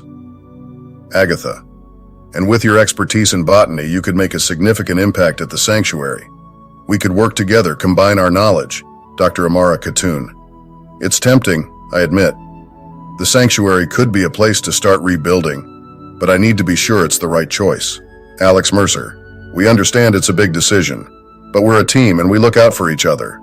Your skills would be invaluable and you wouldn't have to face this wasteland alone. Dr. Amara Khatun. I'll consider your offer. It's clear you all have strong bonds. Perhaps it's time I become part of something like that again. The group shares a meal with Dr. Khatun, discussing the future and the hope that lies in their collective strength. As they prepare to leave, Dr. Khatun seems to be seriously considering their invitation to head north. One of the more hopeful encounters is with Dr. Amara Khatun, a former research scientist who specialized in botany and genetics. She has managed to convert a derelict community center into a makeshift lab and greenhouse, where she is attempting to cultivate radiation-resistant plant strains. When the group stumbles upon her sanctuary, they are initially met with caution. However, with Agatha's agricultural knowledge and Amara's scientific expertise, the two quickly find common ground. Dr. Khatun shares her findings with the group and offers them some of her crop yield. In exchange, Ethan provides medical assistance for some of the minor injuries Amara has sustained while maintaining her sanctuary. The encounter with Dr. Khatun offers a glimmer of hope and a reminder that there are still pockets of civilization, striving for progress amidst the chaos. Lily is particularly inspired by Amara's work, and the group leaves with new seeds, knowledge, and a renewed sense of purpose. Encounter with Dr. Marcus Flint. On the flip side, the group encounters Dr. Marcus Flint, a former pharmaceutical executive whose moral compass has been skewed by the New World Order. Flint has gathered a group of loyal followers by promising them safety and medicine in exchange for their unquestioning service. In reality, he hoards resources and uses his followers to raid other survivor camps and caravans. When Alex's group inadvertently crosses into Flint's territory, they are captured and brought before him. Flint recognizes the value in Ethan's medical skills and attempts to coerce the group into joining his ranks. Morgan's strategic mind is key in this encounter, as they manage to communicate a covert plan to the group. Lucas, with his military experience, creates a distraction, allowing Morgan and Alex to free the group and escape Flint's compound. The confrontation with Flint is a stark reminder of the human capacity for both good and evil, forcing the group to face the darker aspects of survival and the lengths some will go to maintain power and control. The group, led by Alex Mercer, finds themselves suddenly surrounded by an armed contingent. They are briskly escorted to a fortified compound. Inside, they are brought before a man exuding authority. Encounter with Dr. Marcus Flint. Welcome to my little slice of order in this chaotic world. I'm Dr. Marcus Flint, and you are? Alex Mercer. I'm Alex Mercer, and we mean no harm. We're just trying to get to the Northern Sanctuary. Dr. Marcus Flint. The Sanctuary? A fool's errand. I offer real safety, real progress. I couldn't help but notice you have a medic with you. A valuable skill set in these times. Wouldn't you agree? Ethan. I do what I can to help people, not to be used as a bargaining chip. Dr. Marcus Flint. Think of it as a contribution to a greater cause. My cause. In return, I can offer you protection and resources. Join me. Morgan, whispering to Alex while maintaining a composed expression. We need to get out of here, Alex. I have a plan, but follow my lead. Morgan subtly signals the group while engaging Flint. Lucas. Catching on to Morgan's cues, he feigns a coughing fit, drawing the attention of Flint's men. I need water, please. As Flint's followers turn their focus to Lucas, Morgan seizes the moment. Morgan. Alex, now! Alex and Morgan quickly disarm the nearest guards. The group springs into action, seizing the moment of confusion to make their escape. Dr. Marcus Flint. You're making a mistake. You won't survive out there without my help. Alex Mercer. We'll take our chances. We believe in a different kind of future, Flint. One where power isn't hoarded at the expense of others. The group fights their way out of the compound, with Lucas covering their retreat. They disappear into the desolation from which they came, leaving Flint's compound behind. Alex Mercer, once they're at a safe distance, Everyone okay? Ethan, we're all accounted for, thanks to Morgan's quick thinking. Morgan, we need to keep moving. Flint won't take kindly to being bested. Lily, that was terrifying, but I'm glad we're not the kind of people who would join someone like Flint. Alex Mercer, it's encounters like this that test our resolve. We're not just fighting to survive, we're fighting to maintain our humanity. The group continues on their journey, their bond strengthened by the encounter, and their determination to reach the sanctuary renewed. Impact of these encounters. These encounters with other survivors like Dr. Amara Khatun and Dr. Marcus Flint serve to underscore the dichotomy of human nature in the post-apocalyptic world. Each meeting forces the group to adapt and reevaluate their strategies for dealing with outsiders, strengthening their unity and resolve. And, for Alex, these interactions are a continuous test of leadership, as they must constantly balance the immediate needs of the group with the potential long-term benefits or dangers presented by others. The experiences shape Alex's understanding of the new social dynamics at play, and reinforce the importance of solidarity, compassion, and caution as they continue their perilous journey toward the sanctuary. Chapter 8. Midpoint. Significant event. A significant event occurs that irrevocably alters the trajectory of the story and deeply affects Alex Mercer and the group's journey. During their expedition to verify the existence of the rumored safe haven, the group encounters a surviving community, but this discovery comes at a profound cost. Discovery of a surviving community. After days of cautious travel, Alex and the scouting team come across the outskirts of a well-guarded settlement. It is not the rumored safe haven they were initially seeking, but a self-sufficient community that has managed to fortify a small town against the outside threats. The community is wary of outsiders, but is eventually convinced to parley thanks to Alex's diplomatic approach and the visible skills and resources the group can offer. This community, known as Havenbrook, has electricity from solar panels, greenhouses for food, and a semblance of law and order maintained by a council. They are open to trading and sharing knowledge, but are selective about new members joining their ranks. The group is invited to rest and resupply, and they learn from Havenbrook's inhabitants about the challenges they've faced, from internal conflicts to defending against raider attacks. Alex Mercer. Everyone, hold up. See those fortifications? That's not just any old settlement. Let's approach with caution and respect. The group slowly and openly approaches the entrance to the settlement. They are stopped by armed guards. Guard. Halt, state your business. Alex Mercer. We're peaceful travelers looking for a safe place. I'm Alex Mercer. We have skilled people and we're willing to trade. We mean no harm. Guard. Wait here. After a tense wait, a representative from the community comes to speak with them. Community representative. I'm Elaine, part of the council. We're careful about who we let in. What makes you think you have something we need? Agatha. I have knowledge of agriculture that could help improve your crop yields, and we've come across seeds that might be of interest to you. Ethan. And I'm a medic. I can offer my services, help train others, or assist in any way I can. Elaine considers their offer and gestures them inside. Elaine. Your skills are indeed valuable. We can offer you a place to rest and resupply. In exchange, we'd like to learn from you. Inside Havenbrook, the group is taken aback by the semblance of normalcy. Einar. You have electricity here. That's impressive. Community engineer. Solar panels took a lot of scavenging and repairing, but we've got a reliable grid for the essentials. Lily. And you've managed to keep order as well? Elaine. It's not without its challenges. We've had to defend against raiders, deal with internal disputes, but we maintain a council to keep things democratic. As the group exchanges knowledge and stories, they understand the cost of maintaining such a community. Morgan. You've built something special here, but I can see it hasn't been easy. Elaine. Nothing worth having ever is. We've lost good people to raiders, to accidents, but we keep going. That's what it means to be part of Havenbrook. Alex and the group are deeply impacted by the resilience of Havenbrook. They see the potential for a new kind of life, one that balances the harshness of the world with the hope of community. Alex Mercer. Thank you for your hospitality, Elaine. Havenbrook is a testament to what humanity can achieve. We'll take the lessons learned here with us. Elaine. Safe travels, Alex. And remember, The world is what we make of it. Keep fighting for something better. The group leaves Havenbrook with new supplies, knowledge, and a renewed sense of purpose, but also with the somber understanding of the sacrifices required to sustain such a community.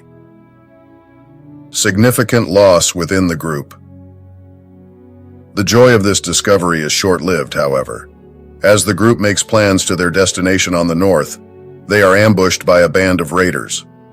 In the ensuing chaos, the group suffers a significant loss. Ethan is critically injured. Despite the group's best efforts, they are unable to save him, and they are forced to confront the heartbreaking reality of his passing. Ethan's death sends shockwaves through the group. Not only have they lost a friend and a key member of their survival team, but they've also lost their primary medical provider. This loss is felt deeply by each member, particularly Emma, who had formed a close bond with Ethan. The group holds a small, somber memorial, promising to remember Ethan and the hope he represented. The group, energized by their recent encounter with Havenbrook, is suddenly caught off guard by an ambush. Raiders appear from hiding spots, and the group scrambles to defend themselves. Amidst the chaos, a raider's bullet finds its mark. Lucas. Ethan's been hit. Ethan. The group manages to repel the raiders, but the victory is hollow. They rush to Ethan's side. Emma. Ethan, stay with me, please. You can't do this to me. Ethan. It's okay, Emma. You're going to make it. All of you. Keep going. Despite the group's frantic efforts, Ethan's injuries are too severe. He passes away with his friends by his side. The group is enveloped in grief. Alex Mercer. He's gone. Ethan's gone. Morgan. We can't stay here, it's not safe. We need to move, but first we owe it to Ethan to say goodbye. The group hastily prepares a memorial for Ethan, their hearts heavy with loss. Lily. Ethan was the best of us. He saved lives and he gave everything for this group. Agatha. We'll never forget what you've taught us, Ethan. Your legacy will live on with every life we save, with every person we help. Emma, through tears. You showed me kindness when I thought it was gone from this world. I'll carry that with me always. I promise we'll keep fighting just like you would have wanted. The group stands together in a moment of silence, each lost in their memories and the pain of the loss. Alex Mercer. We should move out. Ethan would want us to keep going, to find the sanctuary and make sure his death wasn't in vain. Morgan. Alex is right. We need to stay strong, for Ethan, for all of us. Let's pack up and head north as planned. The group solemnly packs their belongings, their resolve hardened by the tragedy. Ethan's memory becomes a beacon, guiding them forward on their treacherous journey to honor his life and their shared dream of a safe haven. Impact of the midpoint. The discovery of Havenbrook and the loss of Ethan represent the novel's midpoint, a turning point that changes the game for Alex and the others. Havenbrook offers a glimpse of what a structured community could look like, and provides valuable insights and alliances for their continued survival. However, Ethan's death is a stark reminder of the fragility of life in the post-apocalyptic world, and the ever-present danger that surrounds them. Alex Mercer. That place, Havenbrook, it showed us what's possible, what we could be a part of. But losing Ethan, it's a reminder of how quickly things can turn. Morgan. We've seen what can be built, Alex. Havenbrook's a model for us, but Ethan's passing. It's a heavy price to pay. Alex Mercer. It's on me. I'm the one leading us, and Ethan, he was my responsibility. Lily. Alex, we all know the risks. Ethan knew them too. This isn't on you. It's on the Raiders, on this broken world. Agatha. Ethan would tell us to look forward, to learn from this. We're going to need to be more cautious, more prepared. We can't afford another loss like this. Emma. He was my anchor in all this madness. How do we just move on? Alex Mercer. We carry Ethan with us, in our memories and the way we protect each other. We become smarter, stronger. We owe him that much. Einar. He would have wanted us to reach the sanctuary, to find that peace he was always talking about. Morgan. We'll need to adapt without his medical skills. Each of us might have to take on more, learn some basic first aid. We can't be as reliant on one person anymore.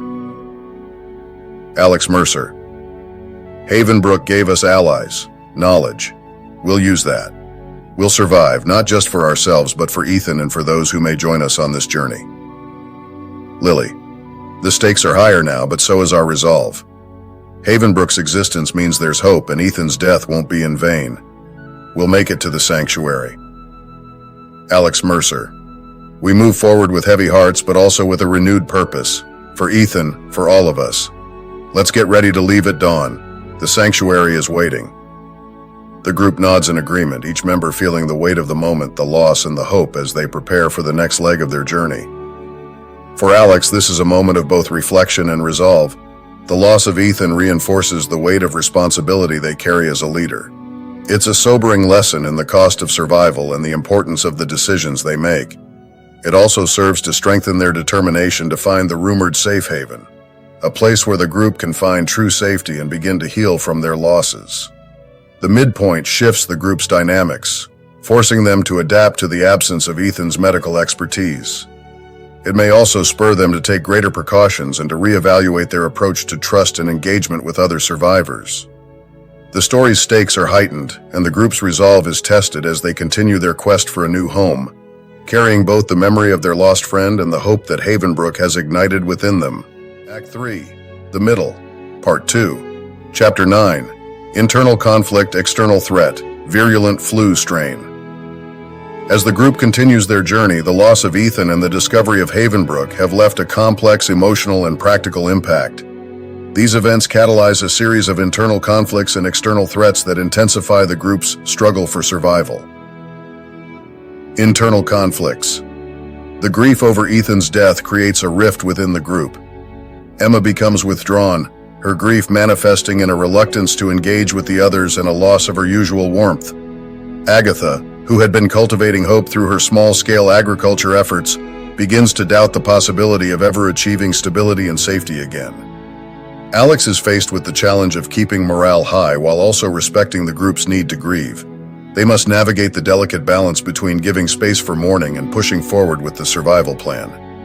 Lucas steps up to support Alex, recognizing the importance of strong leadership during such a turbulent time. Morgan, ever the pragmatist, insists that the group must focus on practical matters, such as finding a new medical supply source and reevaluating their defense strategies without Ethan's medical backup.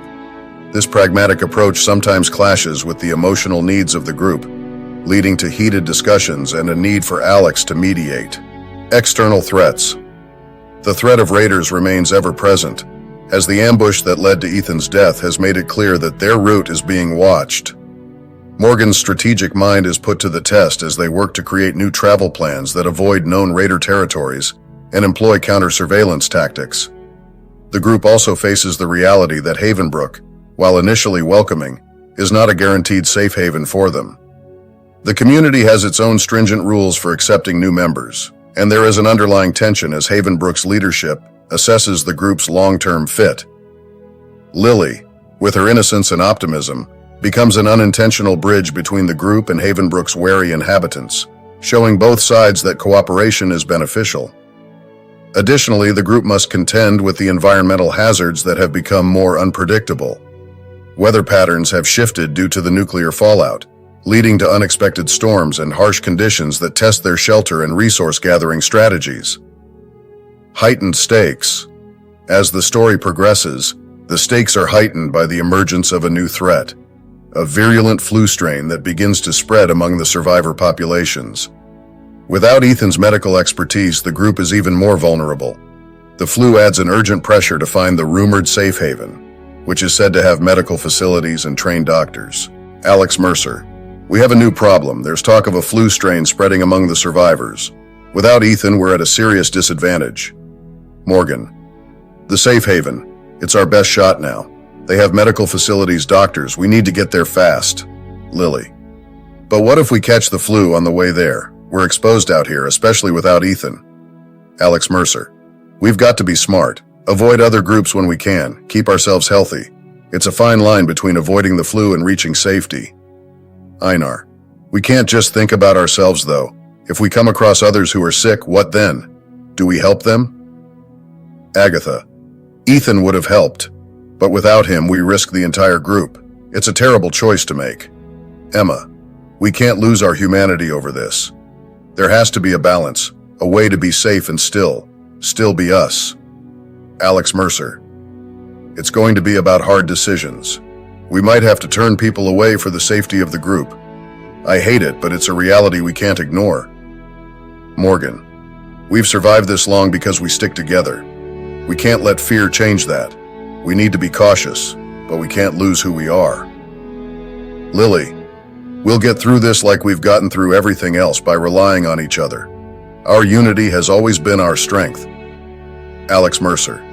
The stakes have never been higher, but neither has our resolve. We'll navigate this, the flu, the raiders, all of it. We'll reach the sanctuary for Ethan, for all of us who've fallen along the way. Einar. Let's make sure we have enough supplies and that everyone knows the symptoms to watch out for. We're not just survivors, we're fighters. Alex Mercer. Right. We'll take it one day at a time. Watch each other's backs. The safe haven is out there and we're going to find it. The group reaffirms their commitment to one another, understanding the gravity of the situation. As they prepare to move forward, the threat of the flu looms, but their shared goal of reaching the safe haven keeps them focused and determined. Alex, now more than ever, is forced to make difficult decisions that weigh the group's immediate safety against the potential for long-term security.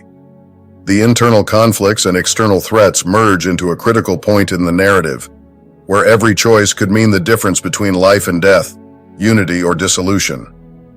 In this crucible of challenges, the group's bonds are tested. They must lean on each other's strengths and forgive each other's weaknesses.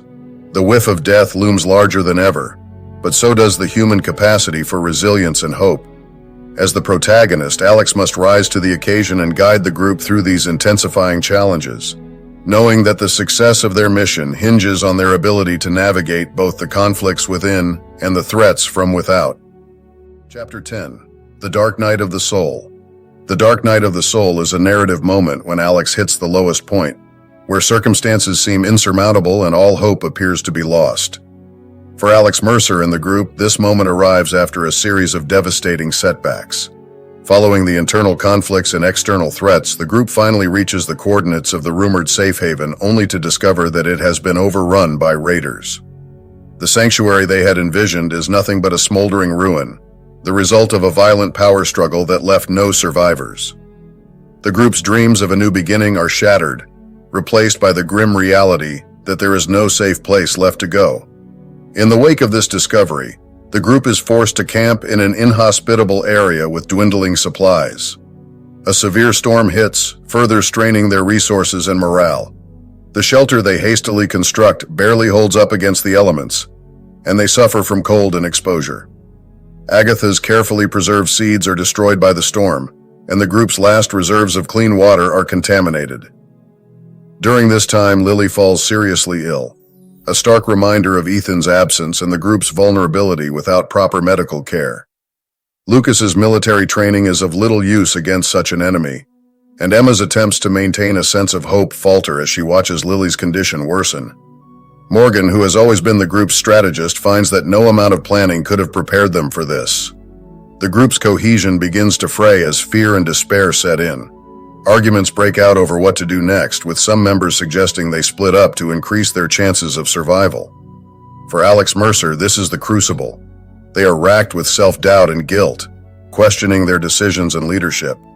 Alex feels the weight of every member's gaze, looking to them for guidance when there seems to be none to give. The whiff of death is no longer a metaphor, but a tangible presence in their midst, threatening to claim them as it has claimed so many others. In this dark night of the soul, Alex must confront the possibility of failure and the potential loss of the group. It's a moment of introspection and reckoning, where they must dig deep to find the strength to rally the group and forge ahead. The story requires Alex to find a spark of hope in the darkness, a reason for the group to stay together and continue fighting for survival. Alex Mercer. This can't be it. The safe haven, it's gone. All of it. Morgan. The raiders left nothing, Alex. Not even a shelter for us to use. What do we do now? Lily, coughing. I don't feel so good, guys. It's so cold. Emma. Hold on, Lily. We'll figure something out. We have to. The storm rages outside the flimsy shelter. Agatha. The seeds, they're ruined. All that work for nothing. Lucas. Military training doesn't prepare you for this hopelessness. Einar. Our water's contaminated. We can't last long without clean water. Arguments begin to break out among the group members. Morgan. Maybe splitting up is our only option now. Smaller groups might have a better chance. Alex Mercer. Splitting up? No, we can't. We have to stay together. Emma. Alex, you've always found a way. Tell us there's a plan. Tell us we're not going to end up like those at the safe haven. Alex Mercer is silent, grappling with the weight of the situation. Alex Mercer. I don't know. For the first time, I don't know what to do. I thought I could lead us to a better place, but I've led us to this. Lucas. We're not dead yet, Alex. We're still breathing, and as long as we are, there's a chance. Agatha. Lucas is right. We can't give up. Ethan wouldn't have given up. Morgan. We need to think about survival. First, we find a new water source, then we build a proper shelter. Alex Mercer. You're right. I let the despair get to me. We're not done yet. We've survived this long, and we can survive this. We have to keep moving, keep fighting. Lily's condition worsens, and Emma stays close to her. Emma. We can't leave Lily like this. She needs help. Alex Mercer. We'll take shifts. Keep her warm, keep her hydrated with whatever clean water we have left. Einar. And when the storm breaks, we find a new path. There has to be more out there. More people, another place to call home. Alex Mercer. We've been through hell, but we're still here. We owe it to Ethan, to all those we've lost, to keep going. We find hope, or we make it. That's our path forward. The group, huddled together, faces the storm and the uncertainty of their future. In this dark night of the soul, they find a renewed determination to survive, to honor those they've lost, and to fight for the faintest glimmer of hope on the horizon. This low point is a pivotal moment in the narrative arc, setting the stage for a potential resurgence and the final push toward resolution. It challenges the characters to evolve and adapt, and it tests their resilience in the face of overwhelming adversity. How Alex and the group respond to this dark night will define their path forward and shape the climax of the story. After the dark night of the soul, the group struggles to find a reason to continue, their hope nearly extinguished by the harsh blow of their reality. It is during this moment of despair that a pivotal event occurs, reigniting the group's determination to survive and rebuild. Alex Mercer. We can't stay here. The raiders, the flu, the storms, it's too much. We need a goal, a new destination. Any ideas? Morgan. I heard rumors before everything went down. Stories about a place across the ocean in Africa. They said it was untouched by the war. Agatha. Africa? But that's a whole different continent. How would we even get there? Lucas. It's not impossible. We'd need a ship, supplies for a long voyage, and a hell of a lot of luck. Einar. And what about the journey there? We'd have to pass through territories held by raiders, navigate open seas. It's a huge risk. Emma. But if it's true, if there's a chance for a fresh start, shouldn't we take it? Ethan would want us to fight for a future. Lily. Weakly. I don't want to die in this wasteland. If there's hope somewhere else, I want to see it. Alex Mercer. It's not just about surviving anymore, it's about living. If there's a chance that Africa could be that place, then we owe it to ourselves to try. Morgan. We'll need to be smart. Gather maps, learn about currents, maybe find someone with sailing experience. Agatha. And we'll need medicine, food, water, enough to last us until we make landfall. Lucas. It's going to be the hardest thing we've ever done, but staying here might be a death sentence anyway. Einar. We've made it this far. We're not the same scared people we were when this all started. We can do this. Emma. For Lily, for all of us. Let's find a way to make this journey. Let's find hope again. Alex Mercer. All right, we start preparing. We learn everything we can and gather what we need. Africa is our new horizon. Let's turn this dark night into a new dawn. The group, once scattered by despair, now find a common purpose. They begin to plan, to hope, and to prepare for the perilous journey ahead. It's a daunting task, but the potential reward, a new beginning, fuels their resurgence. United, they set their sights on Africa, ready to face the trials of their great exodus. Einar. There's a marina not too far from here. It was upscale for the wealthy. If any boat survived, they'd be there. Morgan. It's worth a shot. Let's gear up and scout it out. If we move quickly, we can avoid raider patrols. The group arrives at the marina, and after a tense search, Lucas. Over here, you're not going to believe this. Emma. Is that? It's a yacht, and it's huge. Agatha. It looks intact, but we need to check for supplies, make sure it's seaworthy. Alex Mercer. Let's split up. Einar, you and I will check the engine and the hull. Morgan, Lucas, take inventory of any supplies on board.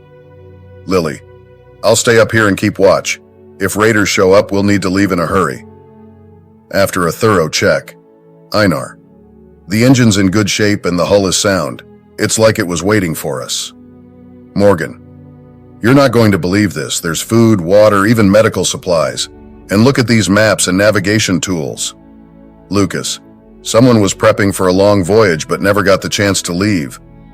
Agatha. It's more than we could have hoped for. It's everything we need. Emma. It feels like Ethan's watching over us. Alex Mercer. Then it's settled. We'll set sail for Africa. We'll need to learn how to navigate, work the boat, but we've faced worse. Lily. Are we really doing this? Leaving everything behind? Alex Mercer. We're not leaving everything. We're carrying our memories, our hopes with us. This yacht, it's a new beginning, a chance to build the life we've been dreaming of. Einar.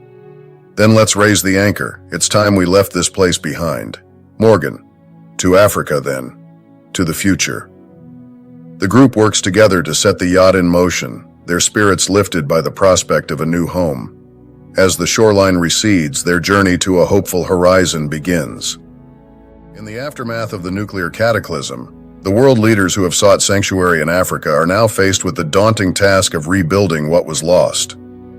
However, as they gather around a large oval table in a room that has been repurposed as the new center of global governance, tensions simmer beneath the veneer of unity. President Catherine Kate Marshall, her voice firm and resolute, argues that resources should be allocated based on the immediate needs of the survivors, prioritizing medical aid and food distribution. She insists that a democratic system must oversee the process, one that is transparent and fair to all nations. General Wei Feng, his posture rigid with military precision, counters that a more centralized form of leadership is necessary in times of crisis. He believes that those with experience in logistics and strategy, such as military figures, should have greater control over resource allocation to ensure efficiency and order. Dr. Marcus Flint, ever the voice of reason, interjects with a reminder that the scientific community must not be sidelined. He stresses that experts in environmental science, agriculture, and medicine are essential in decision-making to avoid future catastrophes and to ensure the long-term viability of their new society. Imam Yasir al-Fahim speaks next, emphasizing the importance of moral guidance and ethical considerations in leadership. He suggests a council that includes religious figures to provide balance and to ensure that the spiritual needs of the population are not neglected in the rush to address material concerns. Eleanor Harwood, with a passion in her voice that matches her advocacy work, insists that the voices of the displaced and marginalized must be heard. She proposes the creation of advisory boards made up of representatives from different refugee groups to give them a say in how aid is distributed. General Viktor Sokolov, with a steely gaze, brings attention to security concerns. He argues that without a strong defense system to protect what they are rebuilding, they risk falling into chaos once again. His stance is that leadership must include a significant focus on maintaining peace through strength. Amidst this heated discussion, Dr. Kwame Adomako takes notes, his eyes moving from speaker to speaker. He recognizes the importance of each perspective but also the need for compromise. As the coordinator of this assembly, he suggests a hybrid approach, combining democratic principles with the strategic oversight of experienced leaders, all while ensuring that ethical and scientific considerations are at the forefront of their new world order. The debate continues, with each leader presenting their vision for the future. The air is thick with the weight of their words, and the urgency to act is palpable. As they speak, it becomes clear that the path forward is fraught with challenges, but it is also ripe with the opportunity to redefine what leadership means in a world that has seen the very brink of destruction. President Catherine Kate Marshall. We must prioritize our resources for medical aid and food. It's non-negotiable.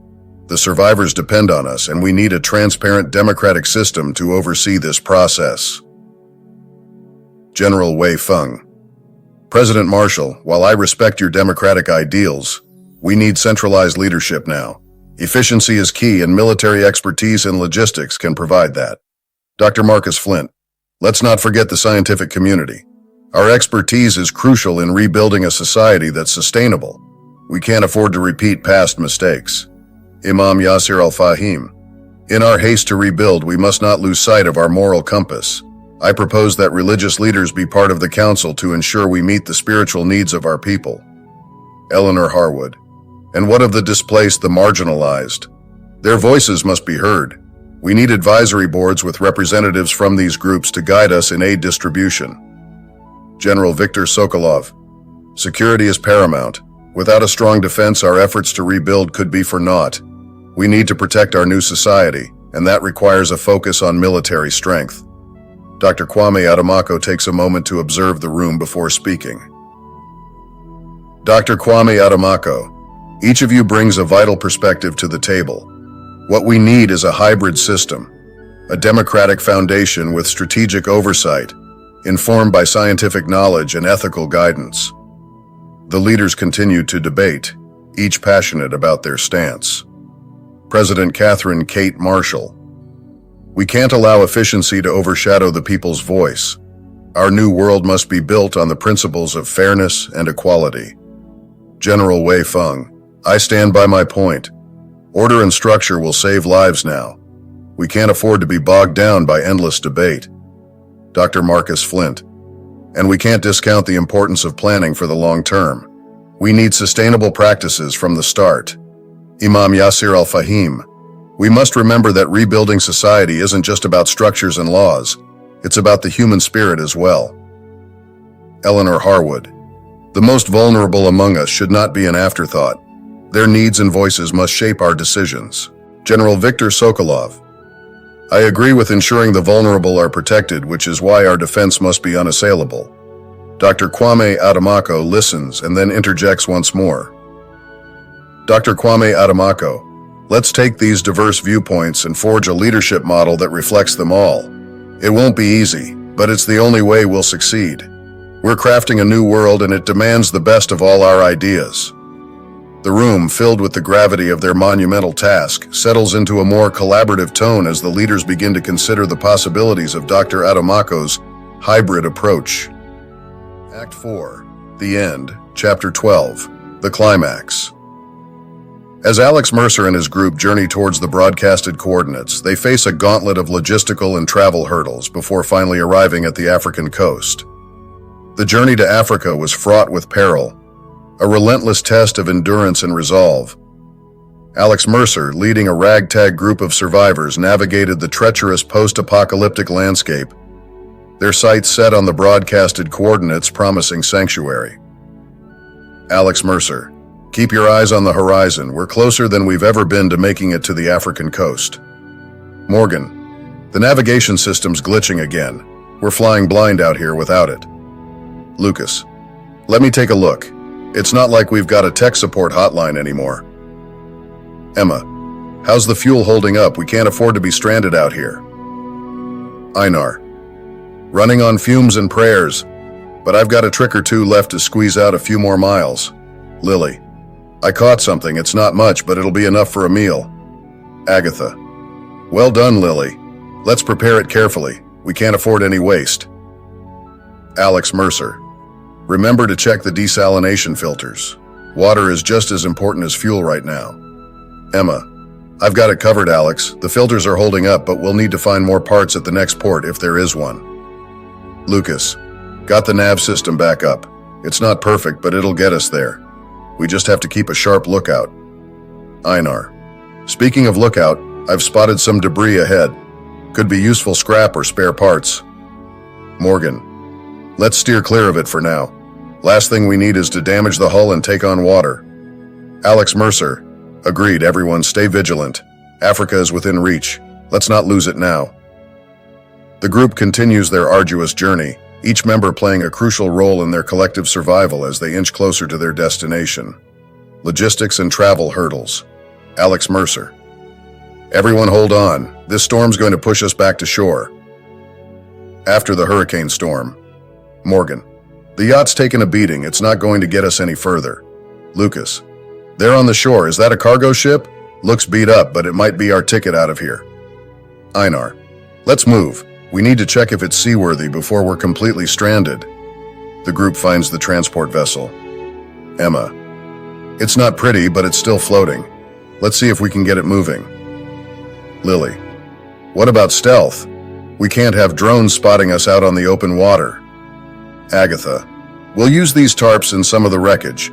Create a makeshift cover. It won't fool a close inspection, but it should make us less visible. Alex Mercer. Lucas, how's the navigation system looking? Lucas. It's a mess, but I'll piece something together from the yacht's tech and whatever this ship's got. Just give me some time. As they avoid enemy detection. Einar. Fuel's going to be even more precious now. I'll work out a new conservation plan. Morgan. Every mile is a victory. Let's not forget that. We're survivors. We'll make it. Emma. I'll keep an eye on our fishing lines and water supplies. We can't afford to run out of either. Alex Mercer. All right, let's get this ship moving. Africa's waiting and we're not giving up now. The group works tirelessly to set the cargo ship on course, navigating through the rough seas towards their destination. As they approach the African coast, the group's transport vessel, a repurposed cargo ship with a makeshift stealth cover, bobbed precariously through the rough seas. The navigation system, jury-rigged from scavenged components, flickered under the strain of constant use.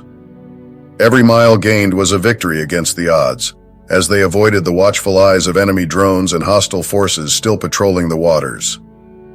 Fuel was scarce, and every drop was conserved like the most precious of commodities.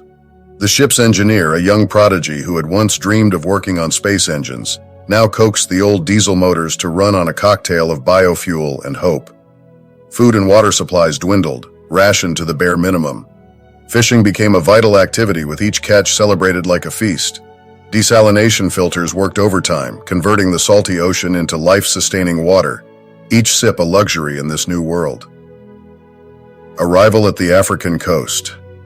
The first sight of land was an emotional moment for everyone on board. The African coast loomed on the horizon, a silhouette of hope against the lightening sky. They anchored off the coast, wary of potential threats. Small teams were dispatched in dinghies to scout the landing sites. Upon reaching the shore, they were met not with hostility but with curious eyes. The local indigenes, having adapted to the New World Order, were cautious but not unkind. Einar. Land ho! Everyone come up on deck! Morgan. I can't believe it. That's Africa. We actually made it. Lily.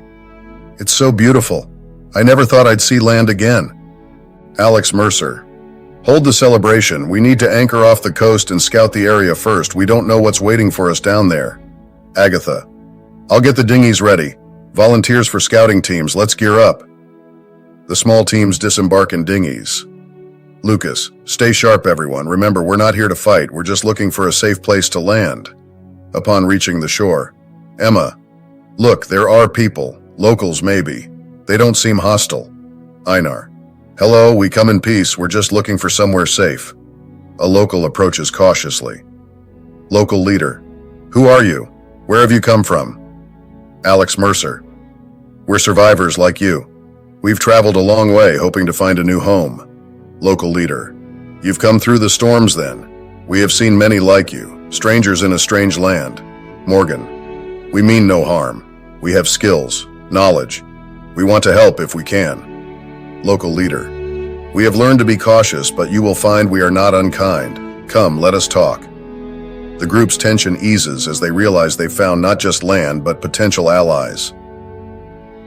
Experiences with the local indigenes. Communication was a challenge. With a patchwork of languages and gestures, Alex's group conveyed their peaceful intentions. The locals, whose lives had been upended by the global catastrophe, had little to offer but shared what they could. Local knowledge, stories of survival, and warnings of areas still tainted by radiation. A mutual understanding was forged through shared hardship. The indigenes, led by a wise elder whose once thriving village was now a humble commune, agreed to guide Alex's group to the coordinates. They trekked inland, through dense foliage and over rugged terrain, the land untouched by modern machinery for years. Alex Mercer. We come in peace. We're just looking for a safe place to start over, using a mix of broken local language and hand signs. Einar. Food, water, help? Local. Little. We have. Share we can. Lily. Thank you.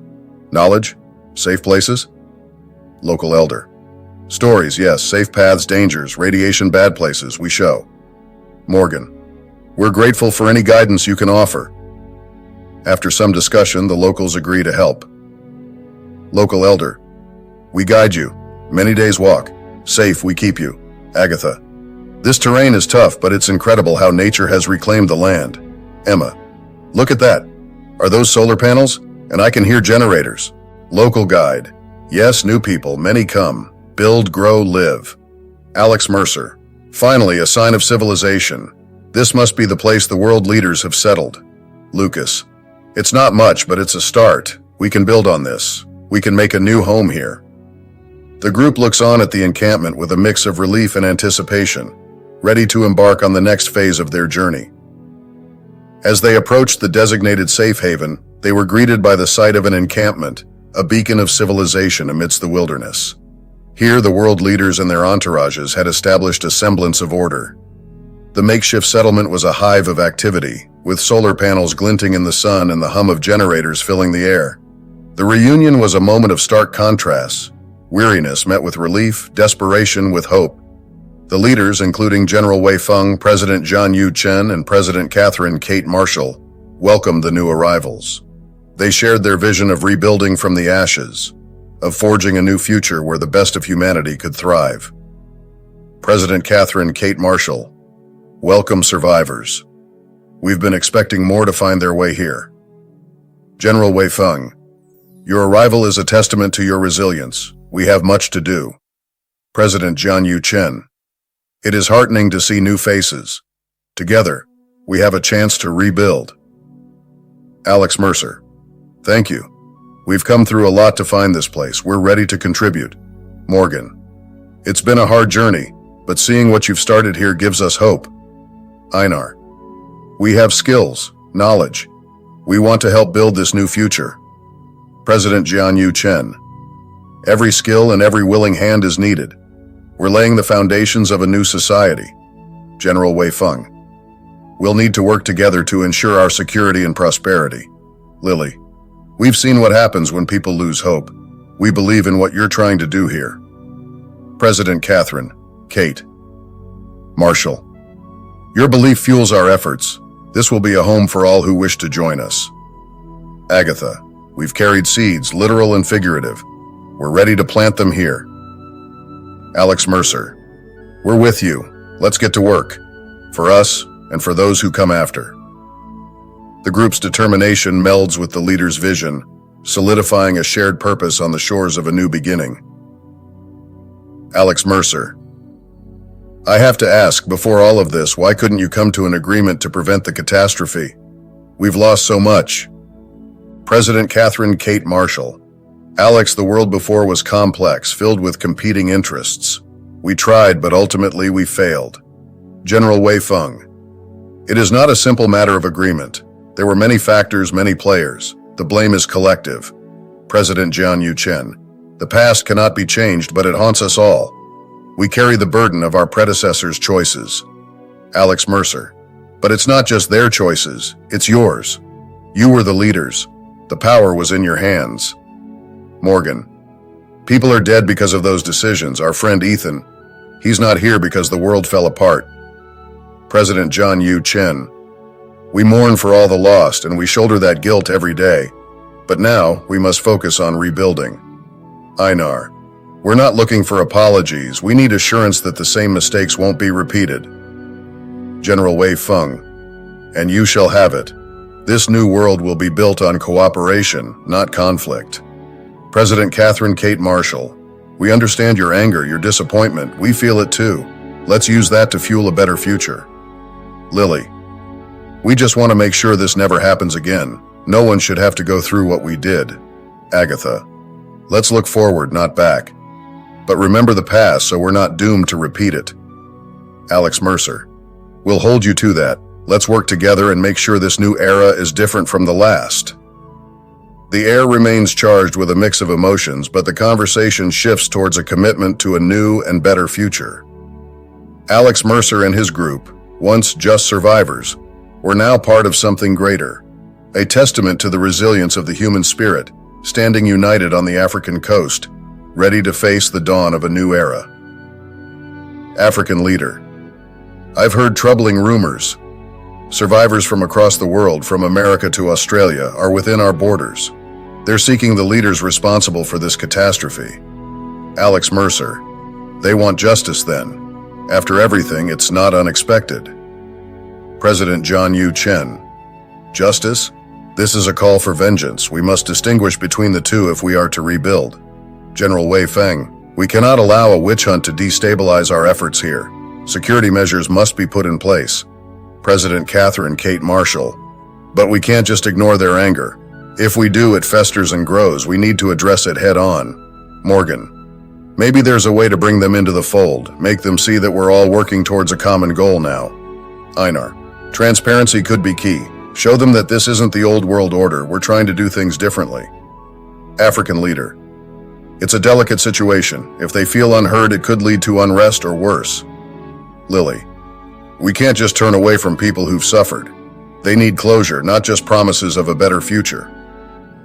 General Wei Feng. Perhaps a tribunal of sorts. A place where grievances can be aired and the past can be put to rest officially. Agatha. We'll need to ensure it doesn't turn into a spectacle of revenge. It has to be about healing, not retribution. President Catherine Kate Marshall. We'll need to reach out, start a dialogue. It's time for reconciliation, not retribution. Alex Mercer. Let's set an example. Show that every voice matters, that we're all part of shaping what comes next. The leaders and Alex's group acknowledge the gravity of the situation and the need for a careful, inclusive approach to address the grievances of the survivors. Chapter 13. Pivotal Moment. Divine Intervention. Across the globe, in the shadow of a nuclear apocalypse, the hushed and fervent prayers of the faithful rise from the surviving sanctuaries. From the minarets of mosques, the bells of churches, the chimes of temples, to the quiet corners of private homes, a chorus of supplications weaves through the air, each plea a thread in the tapestry of human hope. In Africa, mosques are filled with lines of worshippers, their foreheads touching the ground in prostration, seeking mercy and guidance. The imams lead the congregations in heartfelt du'as, their voices steady with the weight of responsibility, invoking God's grace upon the afflicted earth and its people. Churches on the continent, too, are havens of solace. The stained glass, unshattered, filters the sunlight onto the upturned faces of the diverse congregation. Hymns and psalms echo through the arches, a resonant call for deliverance and peace as priests and pastors offer words of comfort and lead their flocks in prayer. Temples with their incense and ringing bells host a multitude of faithful from various religions. They chant mantras and sutras, seeking to invoke divine compassion, their collective meditation a powerful silent plea for healing and restoration. In Europe, the remnants of grand cathedrals and quaint chapels witness a resurgence of the faithful. People who had once been estranged from their faith now kneel on ancient stone floors, rediscovering solace in age-old traditions and prayers. Asia's vast spiritual landscape, from the grand mosques in the Middle East to the intricate temples of the Far East, pulses with the energy of the devout. The air vibrates with the sounds of prayers in many languages, a testament to the continent's rich tapestry of faiths. America, too, sees its places of worship, both grand and humble, filled with seekers of comfort and guidance.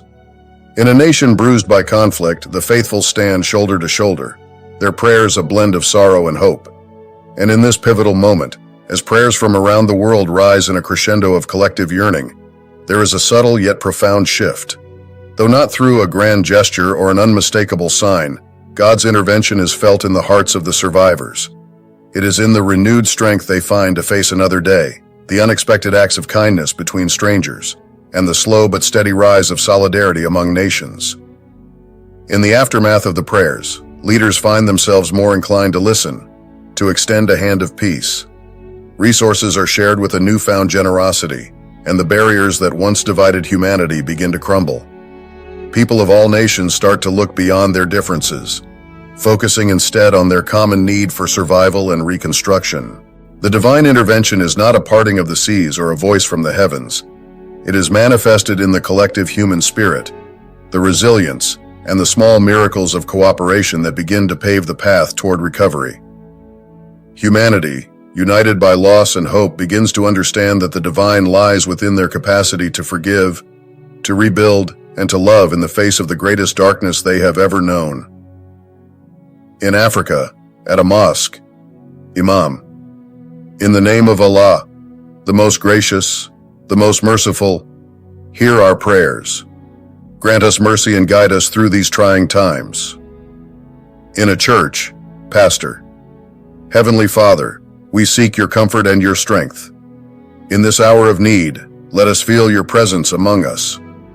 In a temple, Priest, may the divine light heal our world, bring peace to the afflicted, and restore the balance of nature. In Europe, within a cathedral, Worshipper, Sancte Deus, Sancte Fortis, Sancte et Immortalis, have mercy on us. We return to you in our hour of need. In Asia, at a mosque, Worshipper, O Allah, heal the sick, have mercy on the departed, and grant us safety in this crisis. In a Buddhist temple, Monk, may all sentient beings be free from suffering. May compassion and wisdom guide us. In America, at a community church, Minister, Lord, we pray for healing across this land. Guide our leaders and all who seek your wisdom. Across the globe, a collective sentiment, people, let our prayers be heard. May we find the strength to rebuild, the courage to forgive, and the love to unite. As the prayers settle, a leader speaks. President Catherine Kate Marshall, we have been given a chance to listen, to truly hear one another. Let's move forward with grace. African leader, the generosity we witness today will be the cornerstone of our new world. Together, we will rebuild. General Wei Feng, the barriers of the past no longer bind us. It is our unity that will forge a path to a brighter future. In this moment of reflection and connection, the survivors and leaders alike find a renewed sense of purpose and hope. A new visionary blueprint in works. Dr. Kwame Adomako is seen drafting a visionary blueprint for a new coalition of nations, his pen poised above a document that could redefine the geopolitical landscape. General Wei Feng stands in contemplation over a chessboard, symbolic of the New World strategy, plotting moves and countermoves while the fate of millions rests in the balance. The last words of mutual assured destruction one echo with the prayers that have been whispered across the globe. And in that silence, a sense of unity begins to solidify among the survivors. The final scene fades out on a world holding its breath, on the cusp of monumental change, the dawn of a new era just beyond the horizon. Dr. Kwame Adomako. This document will be the foundation of a new coalition, a union of nations unlike anything we've seen. It's our chance to correct the mistakes of the past. General Wei Feng, gazing at the chessboard. We must think several moves ahead, Dr. Adomako. The world we knew was a game of power. This must be a game of coexistence and cooperation. Dr. Kwame Adomako. Exactly, it's about balance, sustainability, shared prosperity. We'll integrate technology, ecology, economy, everything must be rethought. General Wei Feng. And security. We cannot ignore the need for stability in this new era. Without it, there can be no peace, no growth. Dr. Kwame Adomako. A balance of power then, but not as it was. A multilateral world where no single nation can dominate. Think of it, General, a realignment of nations based on mutual interests, not fear. General Wei Feng. Idealistic, but after everything, idealism might be what we need. And with pragmatism, it could work. Dr. Kwame Adomako. We'll include everyone in this, make it truly representative. The old powers, the emerging ones, the small states, all voices must be heard. General Wei Feng. A difficult task, but a necessary one. Let's begin. The scene closes with the two figures, one contemplating the tangible board of strategy, the other envisioning the intangible web of a new world order. The final words of Mutual Assured Destruction 1 resonate with the promise of change and the hope of a united humanity. Narrator. In the silence of prayer and the stillness of hope, the world pauses on the brink of a new dawn. This is where we leave our story, for now, a world united by loss, but bound by the promise of a new era. Mutual Assured Destruction. The 1st of May end here, but the story of humanity's resilience is just beginning. As the page turns, a teaser for Mad Unleashed, the Cataclysm of World War III-B. Mutual Assured Destruction -2 inches appears, promising you readers a journey into the aftermath of devastation. You will witness the rise of unlikely heroes and the fall of once great powers. Alliances will form in the most unexpected places, and new threats will emerge from the ashes of the old world. The seeds of hope that were planted in the hearts of survivors will begin to take root, sprouting through the cracks of a shattered civilization. Dr. Amara Khatun will strive to turn deserts into fields of green, while President Catherine Kate Marshall will face the challenge of rekindling the spirit of a nation. The quest for a cure to the radiation sickness that plagues the survivors will send Dr. Marcus Flint and his team on a harrowing journey into dangerous, uncharted territories. Meanwhile, the world will watch with bated breath as Cassandra Cassie Donovan navigates the treacherous waters of diplomacy to forge a treaty that could either cement peace or ignite new conflicts. In the shadows, a new antagonist will rise, one that threatens to unravel the fragile threads of peace that the world is desperately clinging to. And a cliffhanger revelation from the end of Book 1 will unravel, promising to turn the tide of the future in ways no one could have anticipated. Stay tuned for Mad Unleashed, the Cataclysm of World War III, Mutual Assured Destruction -2, where the fate of humanity will continue to unfold in unexpected and thrilling ways. The struggle for survival is just beginning, and the true test of the human spirit is yet to come. This has been Mad Unleashed, the Cataclysm of World War III, Mutual Assured Destruction Series 1. Stand by for Mad Unleashed, the Cataclysm of World War III, Mutual Assured Destruction Series 2. Written by Sophie Friedman Angels. Narrated by Liam Thompson and Ethan Anderson. Copyright 2024 by Midas Touch Gems.